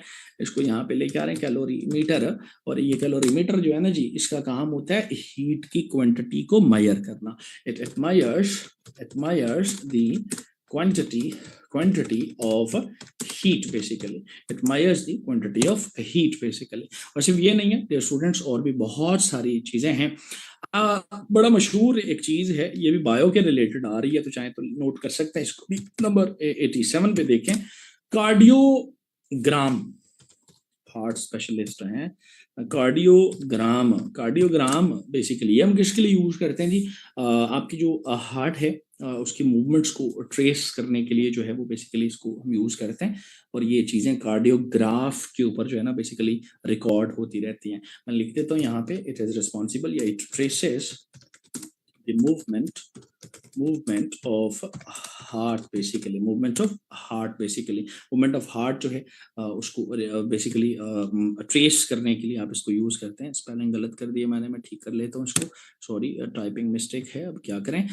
It traces the movement of heart basically. और साथ में मैं ये भी लिख रहा हूँ कि इसका जो रिकॉर्ड है, ये रिकॉर्ड कहाँ पे हो रहा है, it is recorded on cardiograph basically, cardiograph. सिर्फ ये नहीं है, 88 पे अगर आप चले जाएं जो स्टूडेंट्स हमारे पास, देखो मीटर्स में आ जाएं तो ये बहुत सारे बन जाते हैं, काफी सारे मीटर्स हैं, हर पर्पस के लिए हमने चीजें जो हैं वो बेसिकली डिजाइन की हुई हैं। लेकिन एक और जो मशहूर चीज आप देखें जो अक्सर जो है जो हमें जो है वो हमारे से जो है वो पूछी जा सकती है, इलेक्ट्रोस्कोप के बारे में पूछ सकता है कि बताओ यार ये इलेक्ट्रोस्कोप जो है ना ये क्या करती है ना, किस पर्पस के लिए यूज करते हैं। तो पता होना चाहिए बेसिकली एक ऐसी डिवाइस है, ये हमारे पास एक डिवाइस है हमारे पास, जिसका काम जो है ना बेसिकली डिटेक्शन करना है। और किस चीज की डिटेक्शन करना है, यानी कंफर्म कर दिया हमें ना, detection of the presence of electric charge ना, डिटेक्शन ऑफ इलेक्ट्रिक चार्ज ना, इलेक्ट्रिक चार्ज को डिटेक्ट करने के लिए ये डिवाइस जो है वो बेसिकली हम यूज करते हैं, या ये डिवाइस जो है वो यूज की जाती है। इसके अलावा अगर आप देखें 89 पे हमारे पास अगर कोई लेके आए, कोई डिवाइस लेके आए, तो एक और जो मशहूर चीज मेरे जहन में आ रही है, हाइड्रोमीटर जो है ना, वो अक्सर पूछ रहा होता है हाइड्रोमीटर। बताओ ये हाइड्रोमीटर किस क्या क्या करता है ना, तो क्या पता होना चाहिए। ये हाइड्रोमीटर जो है ना, इसका काम जो है ना, क्या कहते हैं इसको,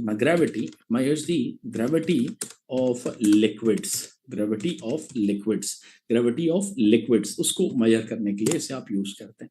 इसी तरीके से 90 पे आप चले जाएं, 90 से मतलब 90 पॉइंट नहीं है जो कभी अल्ताफ साहब का होता था कराची में, यहाँ पे 90 फिगर है, मेरा मतलब है नंबर है बेसिकली।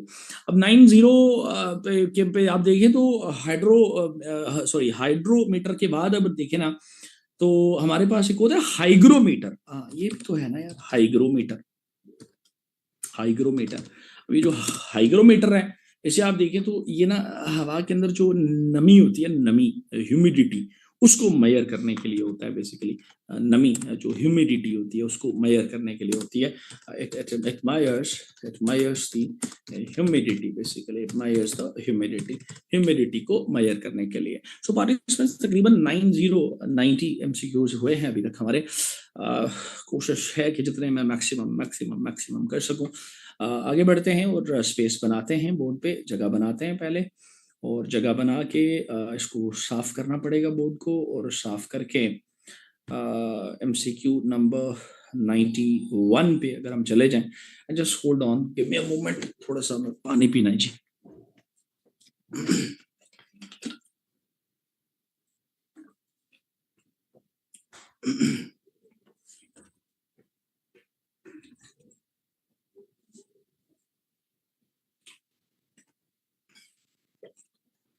जनाब, अब इसी तरीके से MCQ नंबर 91 पे अगर आप आ जाएं, तो जो स्टूडेंट्स अक्सर पूछ रहे हैं, एक मीटर होता है लेक्टोमीटर जो है ना, ये बेसिकली जो दूध है उसकी प्योरिटी को डिटेक्ट करने के लिए, डिटरमिन करने के लिए यूज करते हैं। लिख लेते हैं, it determines the purity of milk, basically determines the purity of milk, ये पूछ रहा होता है हमारे से अक्सर। इसी तरीके से एक मीटर होता है लक्स मीटर, एक तो है लक्स साबुन भी होता है, वो नहीं, एक होता है लक्स मीटर। देखो लक्स मीटर जो है ना, इसका जो बुनियादी काम है, लक्स मीटर का जो बुनियादी काम है ना, इसे हम यूज करते हैं to measure the intensity of light. अब देखो ऊपर हमने सोलर रेडिएशंस की इंटेंसिटी को मेजर करने के लिए अलग से मीटर कोट किया हुआ है, ये भी है हमारे पास, राइट। एक चीज के लिए दो तीन चीजें हो सकती हैं। It measures the intensity, just give me a moment, it measures the intensity of heat, basically उसको मेजर करने के लिए आप इसको यूज करते हैं। इसी तरीके से 93 पे आप देखें तो हमारे पास एक और मीटर मौजूद है जिसको हम अक्सर यूज, बल्कि ये तो पता है आप सबको ना, माइक्रोफोन। कि जी माइक्रोफोन किसके लिए यूज होता है, तो का माइक्रोफोन जो है ना, it is being used to convert the sound waves into the electrical vibrations, और फिर वो मैग्नीफाई होकर साउंड बनती है बेसिकली ना। चलें लिख लेता हूँ, इट कन्वर्ट्स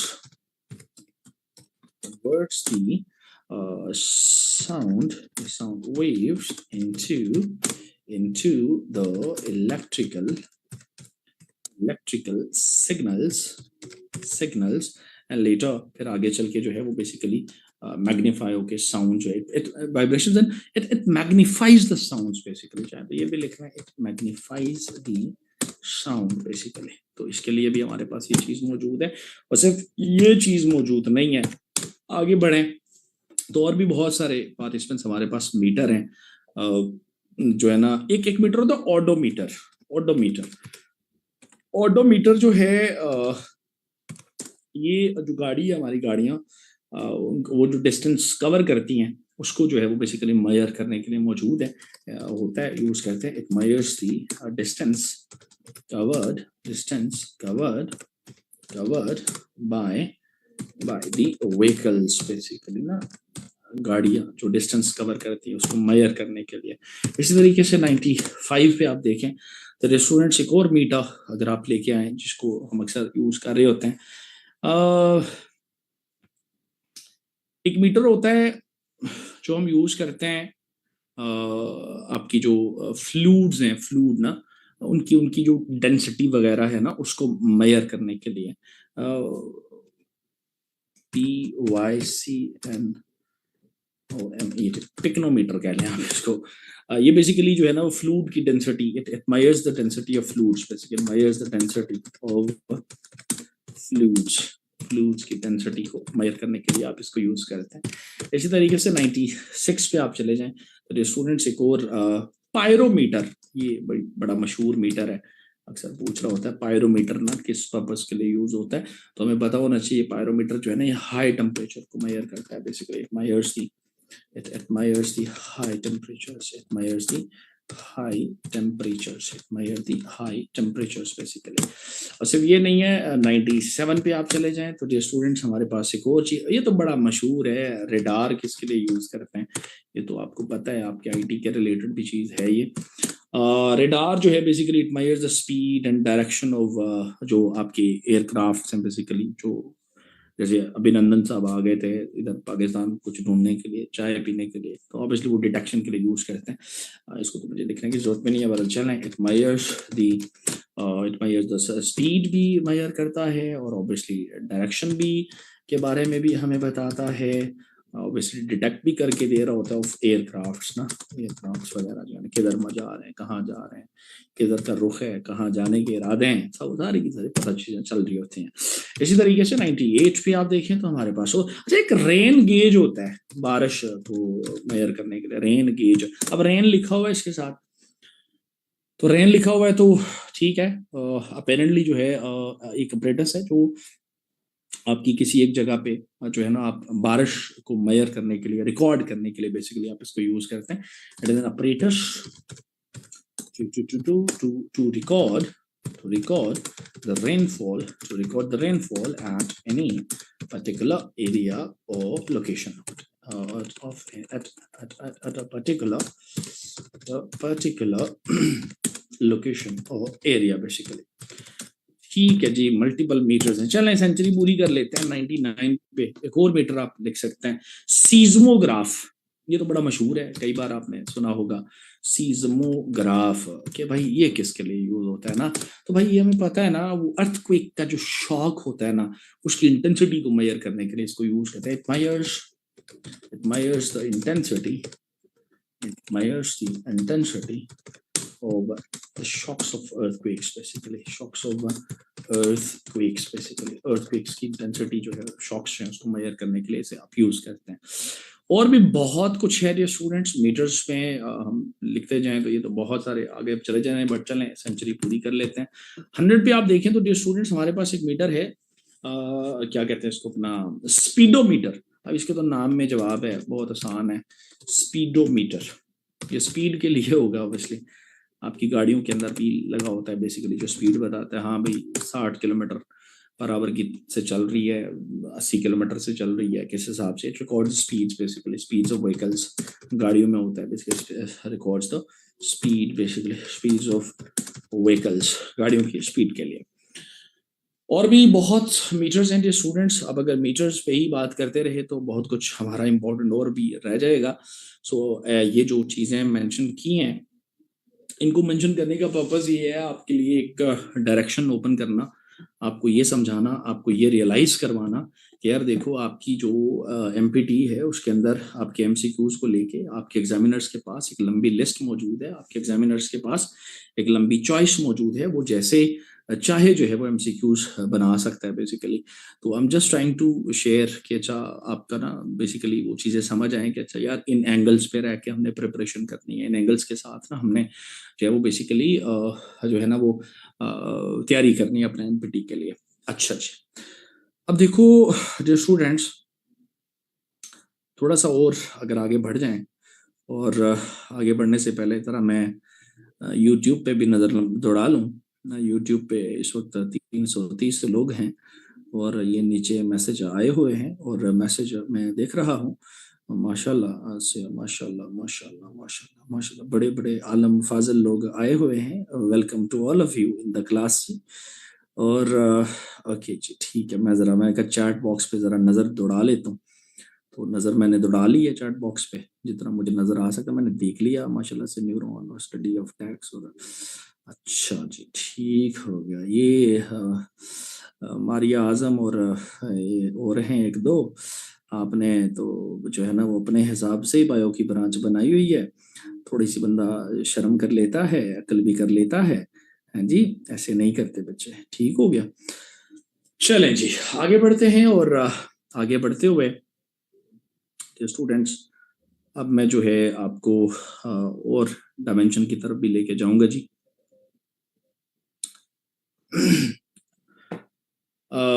आगे बढ़ेंगे, जस्ट होल्ड ऑन जी, मुझे 1-2 मिनट का पॉज चाहिए। मुजाहिद मेरे साथ हैं, मुजाहिद और या मैडम अबीर हैं मेरे साथ।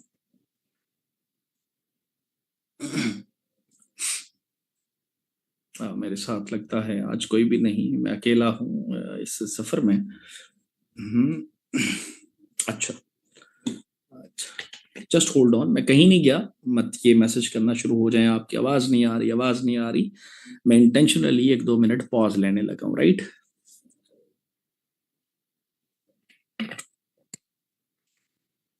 अल्लाह अकबर।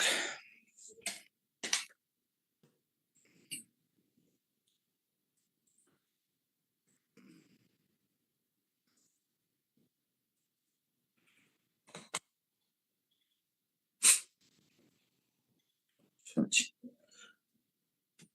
अल्लाह अकबर।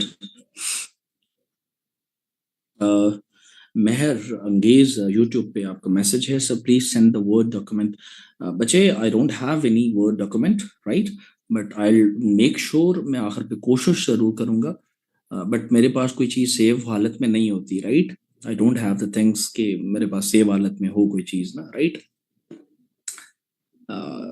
मेरे पास सेव हालत में कोई चीज़ नहीं है, तो आप स्क्रीन शॉट्स ले सकते हैं। ये जितनी भी फाइल्स गुजरी आप उनके स्क्रीनशॉट्स ज़रूर ले सकते हैं। मैं कोशिश करूँगा कि मैं वापस जाके, मेरा ख्याल है मैं साथ साथ 2-3 चीज़ों को मैंने सेव किया है अभी तक, और उन 3 चीज़ों को जो है ना वो आप स्क्रीनशॉट्स ले लीजिएगा, राइट। हाँ जी, बिल्कुल ऐसे ही है। Aamna Javed, there are multiple meters ना बच्चे, स्केल्स डिफरेंट है ना। यू हैव तो बेसिकली जो है ना वो आपकी जो है ना एक चीज़ के लिए 2-2 3-3 मीटर्स भी है ना, तो यू मे यूज, आप इसको भी लिख सकते हैं। अच्छा जी, ऑलराइट जी, ऑलराइट। मैं सिर्फ जी आपके यूट्यूब के ऊपर जो मैसेजेस हैं मैं सिर्फ उन्हें देख पा रहा हूँ। I don't know much about the Facebook, because मैं लैपटॉप जो है वो उस पर क्लास है, और मोबाइल पे यूट्यूब का जो है ना वो उसको मैंने खोला हुआ है। सो दैट कि मैंने कहा एक नज़र जो है वो उसको लगा लें, ज़रा देख लें कि क्या हालात हैं आपके यहाँ पे। अच्छा जी, चलें जी स्टार्ट करें। मेरा ख्याल से दोबारा से रिज्यूम करते हैं। चुप तो मैं हुआ नहीं, वैसे ही एम ही मैंने जो है ना वो। अच्छा जी।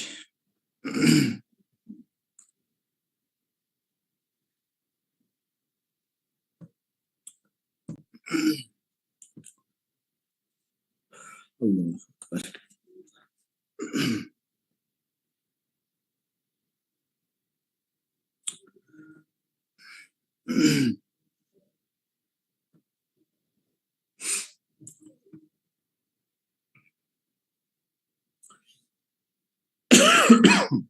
सॉरी। अच्छा जनाब, अच्छा जी, अब हम थोड़ा सा आगे बढ़ेंगे, और अभी मैं आपको लेके जाऊंगा आपकी जो थोड़ा सा ना ह्यूमन स्केलेटन के ऊपर मैं बात करूंगा। यानी हमारे अंदर जो हड्डियां वड्डियां मौजूद हैं उसके ऊपर हल्की सी बात करेंगे। अक्सर औकात एमसीक्यूज इंसान की जो हड्डियां हैं, हमारी जो बोन्स हैं बेसिकली उसके ऊपर MCQs आने के चांसेस रहते हैं, तो उसको मैं यहाँ पे भी लेके आने लगूं। Just give me a moment. मैं कलर स्कीम यहाँ से चेंज कर लूँ जी।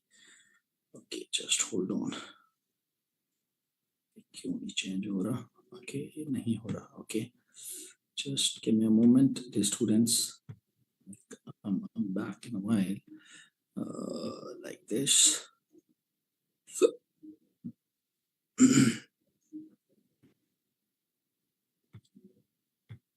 just give me a moment. Okay जी, so now I'm back जी। अच्छा, जैसे मैंने कहा कि कुछ ना आपका हमारा जो स्केलेटन है, बोन्स वगैरह के ऊपर ना उनके नंबर्स वगैरह जो हैं, अक्सर कुछ जो है वो इस तरह से चीज़ें पूछ रहा होता है। तो वो जो है ना, वो जितना आपसे देखो, जितना पॉसिबल है, हम इंसान हैं, कुछ वो नहीं है, लेकिन जितना हमारे से मैक्सिमम हो सकता है हम इसको याद रखने की कोशिश करेंगे। याद रखना भी चाहिए। देखो, सबसे पहली चीज ना, अगर बोन्स को मैं लेके आऊँ ना, मैं नंबर्स की बात करूंगा मैं यहाँ पे 101 यहाँ पे MCQ नंबर है बेसिकली।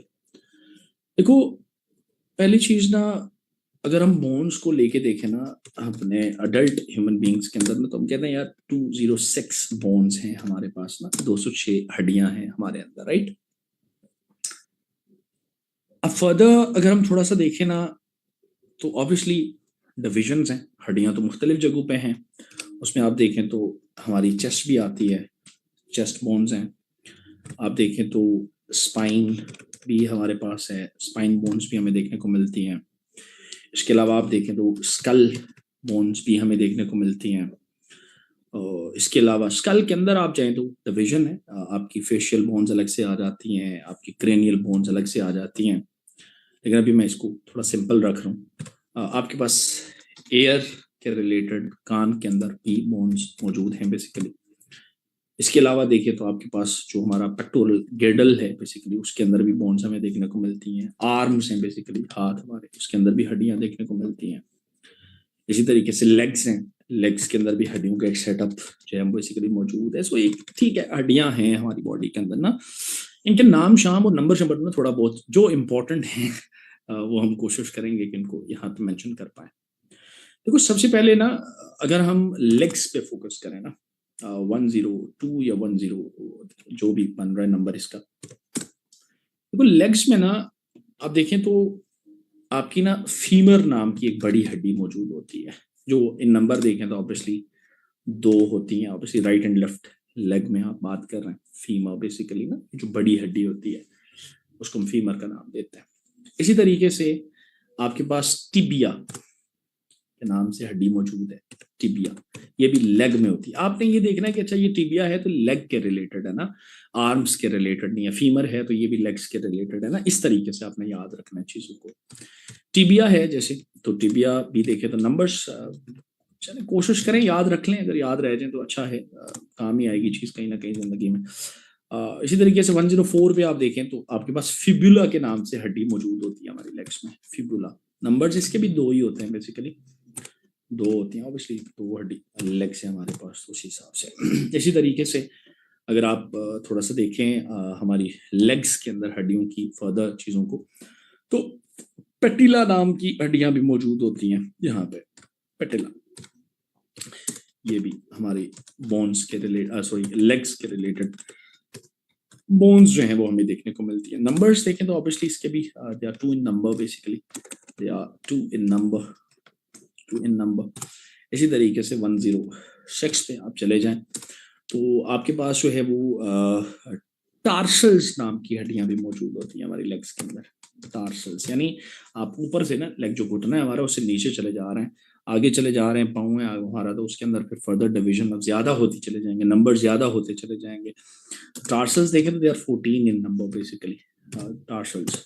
इसी तरीके से 107 पे आप चले जाएं तो आपके पास जो है फेलेंजस भी मौजूद हैं, या मल्टीप्लाई हो जाती हैं आगे चीजें, ज्यादा हो रही हैं, 28 हो रही हैं आगे, तो phalanges are 28 in number basically. इसी तरीके से 108 पे देखें हमारे पास जो है मेटाटार्सल्स भी मौजूद हैं बेसिकली, आगे चल के फर्दर डिविजन्स हैं, मेटाटार्सल्स नाम से भी मौजूद हैं। और मेटाटार्सल्स के नंबर्स को देखें तो they are 10 in number. Yes, they are 10 in number. So that's it. एक तो ये legs के related आ रही है चीजें ना, ये legs के related है। बल्कि मैं थोड़ा सा इसको स्पेसिफाई भी कर लेता हूँ, मैं यहाँ पे लिख लेता हूँ ऐसे करके लेग्स ना, ताकि याद रहे। अब लेग्स के अलावा कोई इंपॉर्टेंट अगर आप देखें ना, वो जो हमें पता होना चाहिए, हमारा जो पेल्विक गिर्डल है, पेल्विक गिर्डल है, उसके अंदर देखिए तो वो हमारी हिप जो है ना, हिप बोन्स नजर आ रही होती है पेल्विक गिर्डल के अंदर। और हिप बोन्स आप देखें तो ऑब्वियसली ये हमारे पास 2 in नंबर आती हैं हिप बोन्स ना, नंबर भी लिखें तो they are 2 in number, basically they are 2 in number. इसी तरीके से हमारे पास जो है ना, हमारे जो आर्म्स है ना, आर्म्स ये जो बाजू हैं हमारे ना, आर्म्स को लेके आप अगर हम हड्डियों की आगे अदर डिविजन को देखें तो उसमें हमारे पास जो है 1.0 बल्कि बन रहा है। इसमें एक तो फीमर आती है, फीमर। अब फीमर्स देखें तो दे आर 2 in नंबर, 2 हैं नंबर्स में देखें तो। फीमर के अलावा भी हमारे आर्म में यानी बाजू हैं जो, उसमें हड्डियां मौजूद होती हैं। अगेन सॉरी मैंने गलत कर दिया, फीमर तो मैंने लिख दिया ऊपर लेग्स में, सॉरी करेक्शन, किधर जा रहे हैं भाई। आर्म्स में आपकी ये इसको साफ करना है, ऊपर हमने सॉरी फॉर फीमर ऊपर लेग्स के अंदर हमने लिखा हुआ है। आर्म्स के रिलेटेड जो है वो आपकी रेडियस होती है, रेडियस और रेडियस के नंबर्स देखें तो they are 2 in number, basically 2 होती हैं। इसी तरीके से रेडियस के अलावा भी है, बल्कि रेडियस से पहले इसको लिखा जा सकता था ह्यूमरस। अब ह्यूमरस के नंबर्स देखें तो again they are 2 in number, basically 2 होती हैं बेसिकली। इसी तरीके से 112 पे आप देखें तो उसमें हमारे पास जो है बेसिकली जो आर्म्स के अंदर हड्डियां, अल्ना नाम की हड्डियां मौजूद हैं। अगेन नंबर्स देखें तो they are 2 in number, basically they are 2 in number basically. बल्कि 113 पे देखें तो कार्पल्स आगे यानी आर्म्स है ना, ये हमारे बाजू जो है ना, शोल्डर से आगे आप हाथ की तरफ मूव कर रहे हैं हाथ की तरफ, तो नंबर्स बढ़ना शुरू हो रहे हैं, ठीक है।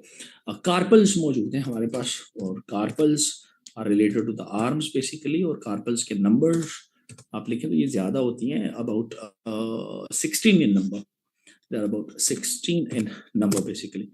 इसी तरीके से क्या नाम है इसका यार, कार्पल से आगे एक और भी होता है मेटाकार्पल, बल्कि मेटाकार्पल से पहले एक और चीज है, फेलेंजस भी होती है भाई, फेलेंजस नहीं फेनेंजस।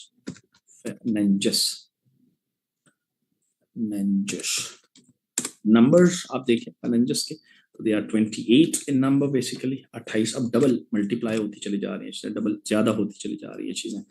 इसके बाद फिर मेटाकार्पल्स हैं हमारे पास 115 पे, और मेटाकार्पल्स तो आप देखें तो ये अब कम हो रही हैं आगे, ये आपके पास हैं 10 in नंबर बेसिकली। सो ठीक है, मुख्तलिफ हड्डियां जो इंपॉर्टेंट नंबर्स हैं, इनके नाम याद रख लीजिएगा कि अच्छा ये हड्डी है ना, टिबिया है तो ये लेग के रिलेटेड है ना, या रेडियस है तो ये आर्म के रिलेटेड है ना, या अल्ना है तो ये आर्म के रिलेटेड है ना। अगर एग्जामिनर्स थोड़ा सा और मुश्किल पेपर बनाए तो ताकि हम तैयार हो ना इसको भी लेके। इसके अलावा अगर हम देखें तो स्टूडेंट्स और भी चीजें या बोन्स के ऊपर लिखा जा सकता है। ईयर बोन्स तो बहुत आसान है, ये तो याद होती हैं बच्चों को भी। ईयर बोन्स में देखें तो आपके पास 3 हड्डियां होती हैं, वो ऑब्वियसली एक मेलियस होती है, और एक जो है ना वो बेसिकली क्या कहते हैं इसको अपना यार, देखो कितनी आसान सी चीज है। हाँ, इनकस के नाम से हड्डी मौजूद होती है, और एक स्टेप्स के नाम से चीज मौजूद होती है। इन टोटल जो है they are 3 in number basically, यानी कान के अंदर हमारे 3 हड्डियां जो हैं बेसिकली मौजूद मिलती हैं। इसी तरीके से 117 पे आप चले जाएं तो आगे इम्पोर्टेंट जो एस्पेक्ट है, देखो एक ना ये जो क्या कहते हैं इसको अपना, जो हमारा फेस है ना, फेस चेहरा हमारे चेहरे के अंदर भी काफी सारी हड्डियां मौजूद हैं। बल्कि अच्छा होगा कि इसको भी हम यहाँ पे कोट कर लें, अगर हम फेशियल बोन्स ऐसे करके मैं लिख लूँ ना, फेशियल बोन्स में देखें तो आपके पास एक मशहूर एक तो लैक्रिमल बोन्स ना, लैक्रिमल बोन्स जो हैं दे आर 2 in नंबर, बड़ी जो हैं basically lacrimal bones 2 in number. इसी तरीके से 118 पे देखें नेजल बोन्स, ऑब्वियसली नेजल लिखा हुआ है तो समझ आ रही होगी नाक की बात हो रही है। तो नेजल बोन्स आप देखें तो वो जो है वो हमारे पास दो जो है वो देखने को मिलती हैं। इसके अलावा आप देखें आपकी जो फेशियल बोन्स हैं उसमें देखें तो एक होती है वो पैलाटीन बोन्स।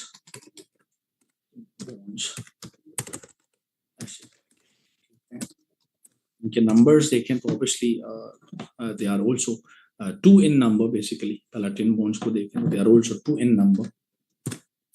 इसके अलावा बल्कि इसका नंबर भी देना है ना 119 करना है इसको। ओके अब इसी तरीके से इसके बाद अगर आप कोई देखें तो 120 पे अगर कोई बोन लेके आए यहाँ पे तो हमारे जो फेस है बेसिकली ना उसके अंदर जो है वो मैंडिबल जो है वो एक बोन देखने को मिलती है। मैंडिबल एक ही होती है basically, single mandible bone basically. इसी तरीके से 121 पे लेके आए तो हमारे जो है ना वो फेस के रिलेटेड अगर बोन्स का जिक्र करें ना तो जाइगोमैटिक बोन्स होती हैं हमारे फेस में, जाइगोमैटिक बोन्स। नंबर्स देखें तो they are 2 in number basically, छोटी छोटी 2 इन नंबर बेसिकली। इसके अलावा हायोड पॉइंट्स बोन वगैरह भी इसके अंदर मौजूद है। और आगे चले जाएं तो नेजल को लेके इन्फीरियर नेजल कॉन्का नाम की हड्डी भी मौजूद होती है। बस छोड़ें आप, बस इतनी आपके लिए काफी है। इसी तरीके से फेशियल बोन्स के अलावा अगर हम कोई यहाँ पे इम्पोर्टेंट एस्पेक्ट लेके आए तो आपका स्कल जो है ना, स्कल के रिलेटेड बोन्स जो हैं उसको भी लिख लें। स्कल के रिलेटेड देखें तो 122 पे आप देखें 122 पे ना तो एक तो ऑक्सीपिटल बोन्स, ऑक्सीपिटल बोन्स नहीं बल्कि बोन, वो डबल सी से लिखना है, वो डबल सी आई से लिखना है, राइट। पिटल बोन बेसिकली एक होती है ये वाली। इसके बाद जो है 123 पे देखें तो हमारे पास पैरिटल बोन्स मौजूद हैं, पैरिटल बोन्स मौजूद हैं। इसी तरीके से 124 को देखें तो आपके पास फ्रंटल बोन ऑब्वियसली जो सामने वाली तरफ मौजूद है ना, फ्रंटल बोन जो मौजूद है। इसी तरीके से 125 पे देखें 125 पे देखें तो हमारे पास जो है वो क्या कहते हैं इसको अपना टेम्पोरल बोन्स भी हमें मौजूद मिलती हैं, टेम्पोरल बोन्स भी मौजूद मिलती हैं। 126 पे देखें तो हमारे पास हमारा जो स्कल है, स्कल मतलब ये जो खोपड़ी है हमारी ना, ये आगे ऊपर हड्डियां है ना, स्कल स्कल कह दिया हमने, आगे हर हड्डी के नाम है अलग अलग। जैसे आपके बहन भाइयों में आपने नाम रखे हुए हैं, अच्छा जी, जैसे मोहल्ले में लोगों के मुख्तलिफ नाम होते हैं, शीदा मीदा वगैरह, तो हमने भी हड्डियों के नाम रखे हुए अपने हिसाब से, ठीक हो गया। इसी तरीके से जो है वो आप देखें तो और भी हैं हमारे पास, स्फिनॉइड बोन भी होती है, बस इतना बहुत है। इसके अलावा आप देखें स्कल के अलावा कोई इंपॉर्टेंट पार्ट अगर हम लेके आए तो आपको पता होना चाहिए, चेस्ट बोन्स का पता होना चाहिए, उसको भी लिख लेते हैं यहाँ पे। चेस्ट बोन्स में देखें तो आपके पास 126 पे एक बड़ी हड्डी स्टर्नम के नाम से हड्डी मौजूद होती है। It is related to the chest basically, sternum. Sternum 1 से 3 तक बेसिकली। इसी तरीके से 127 पे आप चले जाएं तो हमारे पास जो है वो रिब्स, ऑब्वियसली ये तो पता ही है सबको, जो जो जो पसलियां हमारी हैं बेसिकली, ये पता ही है 24 होती हैं, 24 जोड़े होते हैं बेसिकली, 24 पेयर्स होते हैं इसके। इसी तरीके से खुदा आपका हामी नासिर हो 128 पे आप देखें तो हमारे पास जो है वो आपकी जो है ना वो सर्विकल रिब्स भी होती हैं, बट उसको छोड़ दें आप, निकाल दें, बस इतनी बहुत है। तो ठीक है जी, कुछ इंपॉर्टेंट बोन्स जो हैं उन्हें भी हमने देख लिया, राइट। अब देखो इसके अलावा ना अभी हमारे पास माशाल्लाह से आधा घंटा पड़ा हुआ है, इस आधे घंटे को भी हमने इफेक्टिवली यूज करना है। तो 127 MCQs तो हमने अभी तक किए हैं जी। देखो यार, जितना मैक्सिमम जितने टाइम में जितना हो सकता था उतना हम कर रहे हैं, बाकी आगे आपकी किस्मत है, आपकी मेहनत है, अल्लाह ताला की देन है, आपके लिए दुआएं की जा सकती हैं और आपको डायरेक्शन दी जा रही है कि यार इन डायरेक्शंस पे जाके ना MCQs तैयार कर लेना ताकि पेपर के अंदर जो है ना मसले ना हो। ठीक हो गया जनाब। थोड़ी सी मैं जगह बनाऊंगा बोर्ड पे, स्पेस मेरे पास नहीं है, कम हो गई है, तो मैं थोड़ा सा पहले इसको सेव कर लूंगा। कुछ स्क्रीन शॉट लेने वाली आवाम होगी, उसके लिए मुझे सेव करना पड़ रहा है। ये लें जनाब। अच्छा, अब इसके अलावा जो है नेक्स्ट जो एमसीक्यूज हैं उनकी तरफ मैं अगर आपको लेके आऊँ ना, मैं पहले इसको साफ कर लूँ। देखो ये थोड़ा सा और आगे बढ़े ना, बायो पे थोड़ा सा और आगे चले जाए ना, तो अभी हम रख लेते हैं किसके ऊपर एमसीक्यू कर लेते हैं। सॉरी, इसके अलावा आप देखें ना तो यू सी हमारे पास ना ह्यूमन के अक्सर एमसीक्यूज आ रहे होते हैं डाइजेस्टिव सिस्टम के ऊपर। इसके ऊपर एमसीक्यूज देख लेते हैं।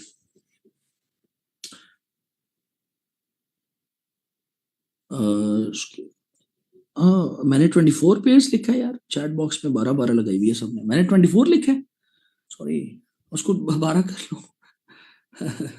मैंने 24 लिखा है। ओके, इसको ठीक कर लें यार। ओके चल। अच्छा ओके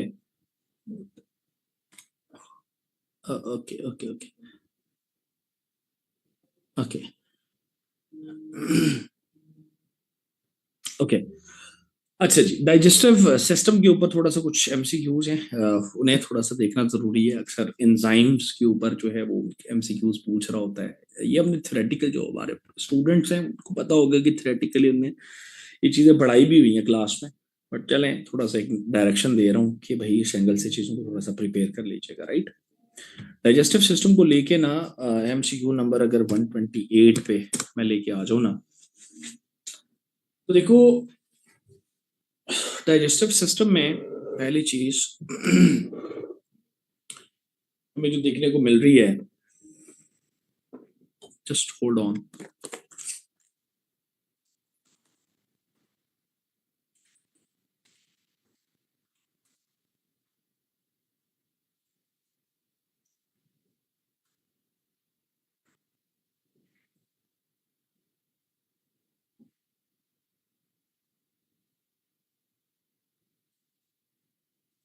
अच्छा जी, देखो डाइजेस्टिव सिस्टम के ऊपर अक्सर एमसीक्यूज पूछ रहा होता है।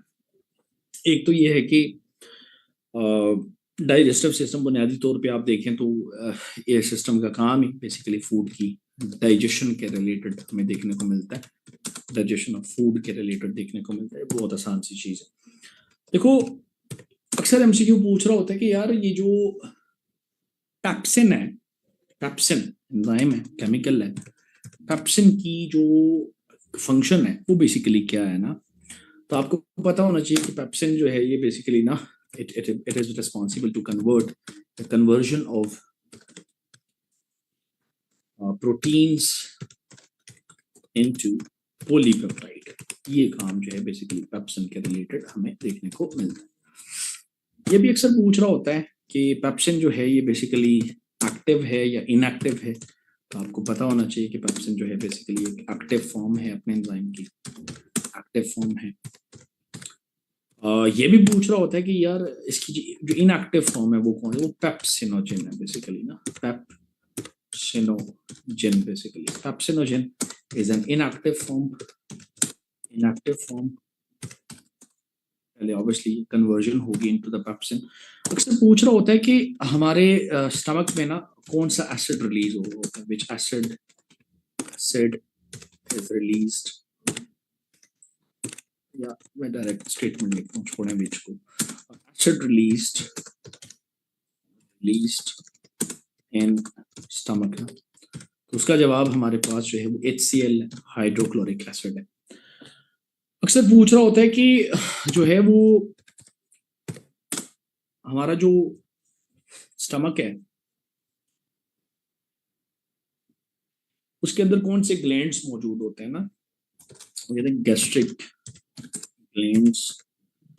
Glands are present in stomach basically ना। अक्सर पूछ रहा होता है कि गैस्ट्रिक जूस जो है वो कौन रिलीज करता है ना। हमें पता है कि gastric juice is released by the gastric glands. अक्सर पूछ रहा होता है कि 136 पे।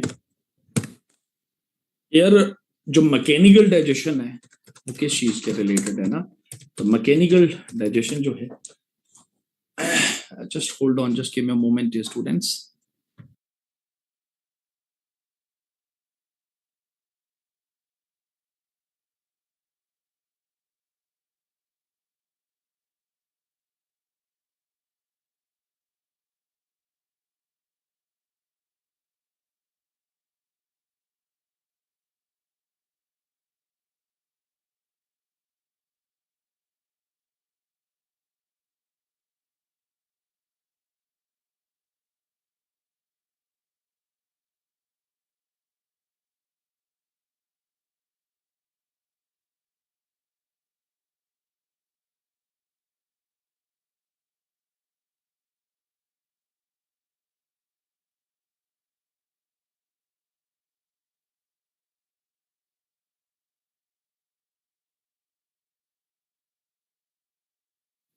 अच्छा जी, मैकेनिकल डाइजेशन जो है अक्सर पूछ रहा होता है किसके रिलेटेड है ना, तो it is related to the teeth, basically दांतों के रिलेटेड है।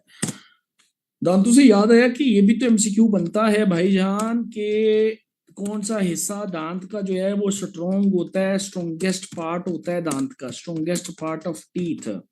तो पता होना चाहिए भाईजान वो ना डेंटिन होता है, डेंटिन, डेंटिन मजबूत हिस्सा होता है, बोन लाइक हार्ड होता है, बेसिकली हड्डी की तरह मजबूत होता है, बोन लाइक हार्ड होता है, ये भी पूछ सकता है। इसी तरीके से थोड़ा सा और आगे बढ़े तो 138 पे आप देखें तो हमारे पास जो है बल्कि स्ट्रॉन्गेस्ट लिखना था, एक जस्ट मोमेंट दे दे मुझे, स्ट्रॉन्गेस्ट। अच्छा, इसी तरीके से अक्सर पूछ रहा होता है कि एमाइलेज का फंक्शन क्या है। एमाइलेज का फंक्शन देखें तो it converts, conversion of starch into maltose, maltose में कन्वर्ट करना। अक्सर पूछ रहा होता है कि आपके स्टमक के अंदर फूड कितनी देर स्टे करता है ना, तकरीबन 4 to 6 आवर्स के लिए फूड ने स्टे करना होता है हमारे स्टमक में। अक्सर पूछ रहा होता है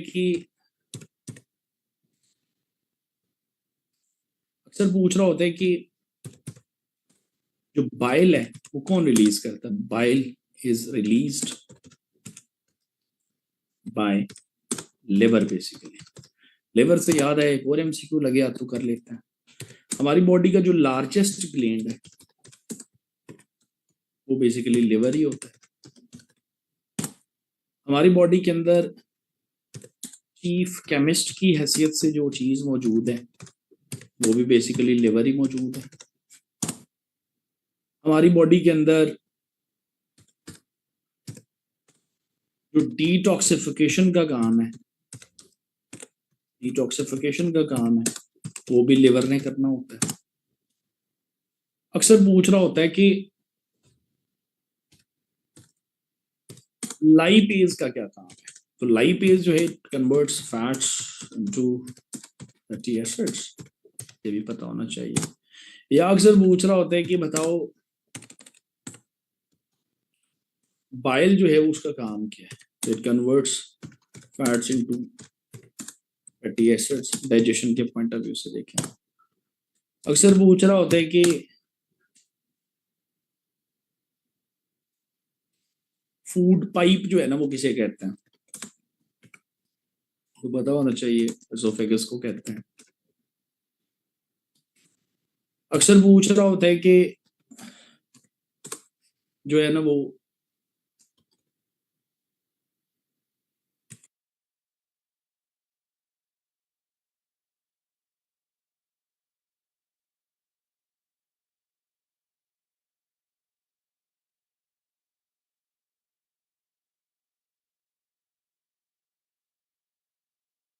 G participants, I'm back. I got disconnected.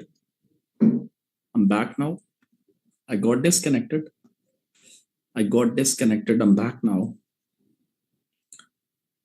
now. Just hold on. I can see your messages on the YouTube. Mobile मेरा उस पे YouTube मुझे नजर आ रही है, I can see your messages on the YouTube. Just hold on. Just hold on. I'm coming back. I got disconnected. I'm back now. I'm back now. Unfortunately, अब ये board जो है ना, जो मैं लिख रहा था वो सारा खत्म हो गया होगा। जूम के बोर्ड के ऊपर यही होता है कि जब आप डिस्कनेक्ट होते हैं तो वो सारी जो तहरीर आपने लिखी होती है वो गायब हो जाती है, तो वो गायब हो गई है। नंबर मुझे को बता दे, एमसीक्यू नंबर बता दे, आगे मैं कंटिन्यू कर लूँ वहां से।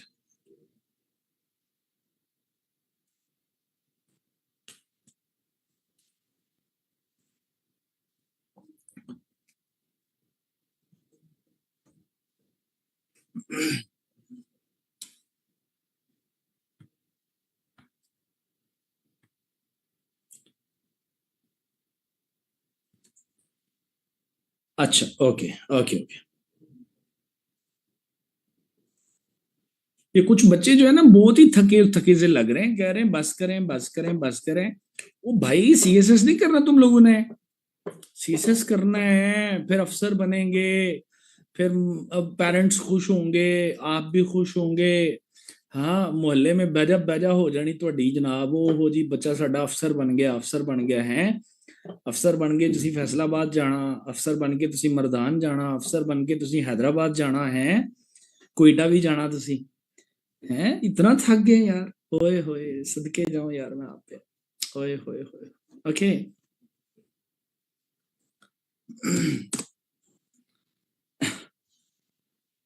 ओके, तो मैं कह रहा था कि लाइपेज जो है इसका काम देखें तो it converts fats into fatty acids, right. साथ में मैं लिख रहा था कि यार देखो, आपकी ना जो फूड पाइप है, फूड पाइप जो है हम एसोफेगस को कह रहे होते हैं, राइट, एसोफेगस को कह रहे होते हैं। इसी तरीके से अक्सर पूछ रहा होता है कि ये पेरिस्टालसिस क्या होती है ना, पेरिस्टालसिस क्या होती है। तो it is all about the movement of bolus, या डाउनवर्ड मूवमेंट ऑफ बोलस। ये भी लिखिएगा साथ में, सूरत याद भी रखिएगा, downward movement of bolus, right, उसको हम कहते हैं। अक्सर पूछ रहा होता है कि एंटी पेरिस्टालसिस किसको कहते हैं ना, एंटी पेरिस्टालसिस किसको कहते हैं। इट इज अबाउट अपोजिट या अपवर्ड मूवमेंट ऑफ बोलस ना, इन केस के जो हमें वॉमिटिंग वगैरह की शिकायत रहती है।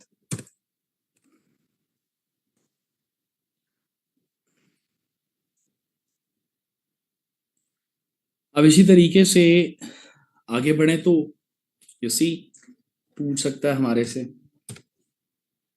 कि यार ये बोलस किस बला का नाम है ना। Bolus is all about the ball like structure of grinded food, right. अक्सर पूछता है कि बोलस की फॉर्मेशन जो है वो कहाँ होती है ना, formation bolus takes place in the mouth, in the oral cavity. अक्सर पूछ रहा होता है कि डाइजेशन में ना कितना वक्त लगता है ना, डाइजेशन में वक्त कितना लगता है ना, तो 36 आवर्स लगते हैं, 36 घंटे लगते हैं। अक्सर पूछ रहा होता है कि मैक्सिमम डाइजेशन जो है ना जी वो कहाँ होती है। मैक्सिमम डाइजेशन आपकी स्मॉल इंटेस्टाइन में होती है। अक्सर पूछ रहा होता है कि एब्जॉर्प्शन जो है, एब्जॉर्प्शन ऑफ मिनरल्स या विटामिन्स वगैरह जो है वो, या वाटर वगैरह जो है, वो बेसिकली चीज़ें जो हैं वो लार्ज इंटेस्टाइन के रिलेटेड हमें देखने को मिलती हैं। अक्सर पूछ रहा होता है कि आपकी जो क्या कहते हैं उसको अपना एक्सेस एब्जॉर्प्शन या reabsorption water in large intestine causes constipation. Constipation का मसला होता है फिर हमें। अक्सर पूछ रहा होता है कि 154 पे चले जाएं, लेस absorption या reabsorption of water in large intestine जो है, इसकी वजह से हमें डायरिया का प्रॉब्लम होता है, right. So there are many others, right. So participants, हमने कोशिश की है जितना मैक्सिमम हम कर सकते थे।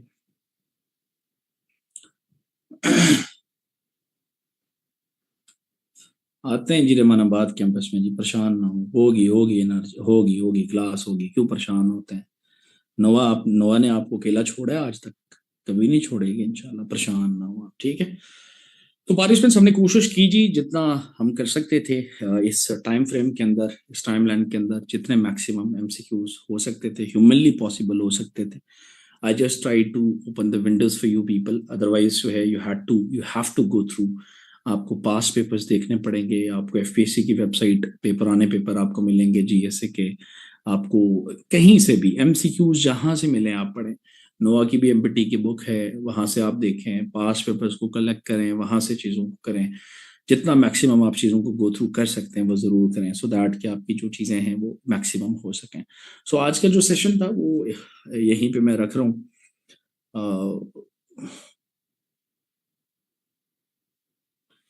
जी शाह बच्चे, मेलियस, इनकस और स्टेप्स, दे आर 3 नंबर ना, 3 हड्डियां हैं बेसिकली ना, ऐसा ना समझना कि जो है ना ये बेसिकली 3 तीनों है, ऐसा नहीं है, 3 हड्डियां एक एक करके ये तीनों है, राइट। सो एक कान में है ना यार, कमाल हो गया शाह यार, ਤੁਹਾਡੇ ਕੋਲ ਕੰਨ ਕਿੰਨੇ, 2 ਕੰਨ ना ਤੁਹਾਡੇ, कमाल हो गया यार शाह बच्चे, हाँ 2 कान है तो फिर टोटल 3 जमा 3, इतनी तो बायो वालों को भी मैथ आती है, 3 जमा 3 इज इक्वल टू 6, हाँ ओके ओके जी। So it's all about for today जी, इंशाल्लाह बाकी कल आपसे इंशाल्लाह मुलाकात होगी, और कल फर्दर हम चीज़ों को आगे बढ़ाने की कोशिश करेंगे, देखते हैं कि कल भी हम जितना मैक्सिमम हो सका इंशाल्लाह हम करेंगे जी, ठीक हो गया। फंक्शन ऑफ बाइल जो है रेहाब कुल फैट्स इनटू फैटी एसिड्स कहा, conversion of fats into fatty acids कहा। I can see the messages on YouTube, I am unable to see the messages on Facebook because मेरे पास अभी फेसबुक नहीं open, मैं इंसान हूँ, मैं एक टाइम पे एक ही चीज़ पे नज़र रख सकता हूँ, ठीक हो गया जनाब। सो it's all about T for today, इंशाल्लाह नेक्स्ट लेक्चर में कल आपसे जो है वो इंशाल्लाह मुलाकात होती है। God bless you all ji.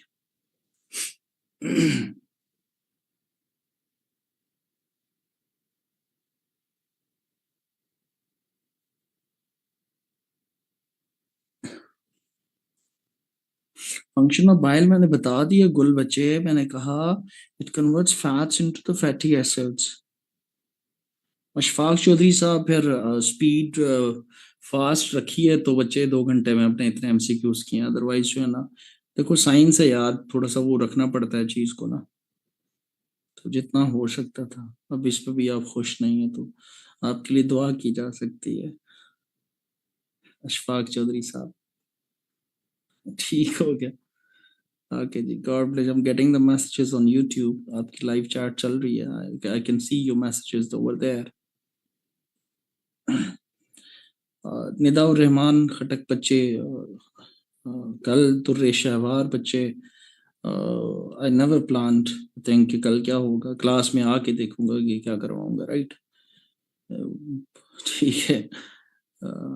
I never planned कि आज मुझे ये पढ़ाना है, ठीक है, क्लास में आके देखूंगा, हाँ भाई आज ये पढ़ाना है, ठीक है जी। कल भी है आपके साथ क्लास इंशाल्लाह, एमपीटी का सेशन चलेगा मेरे साथ, 3 क्लासेस आपकी होनी है इंशाल्लाह।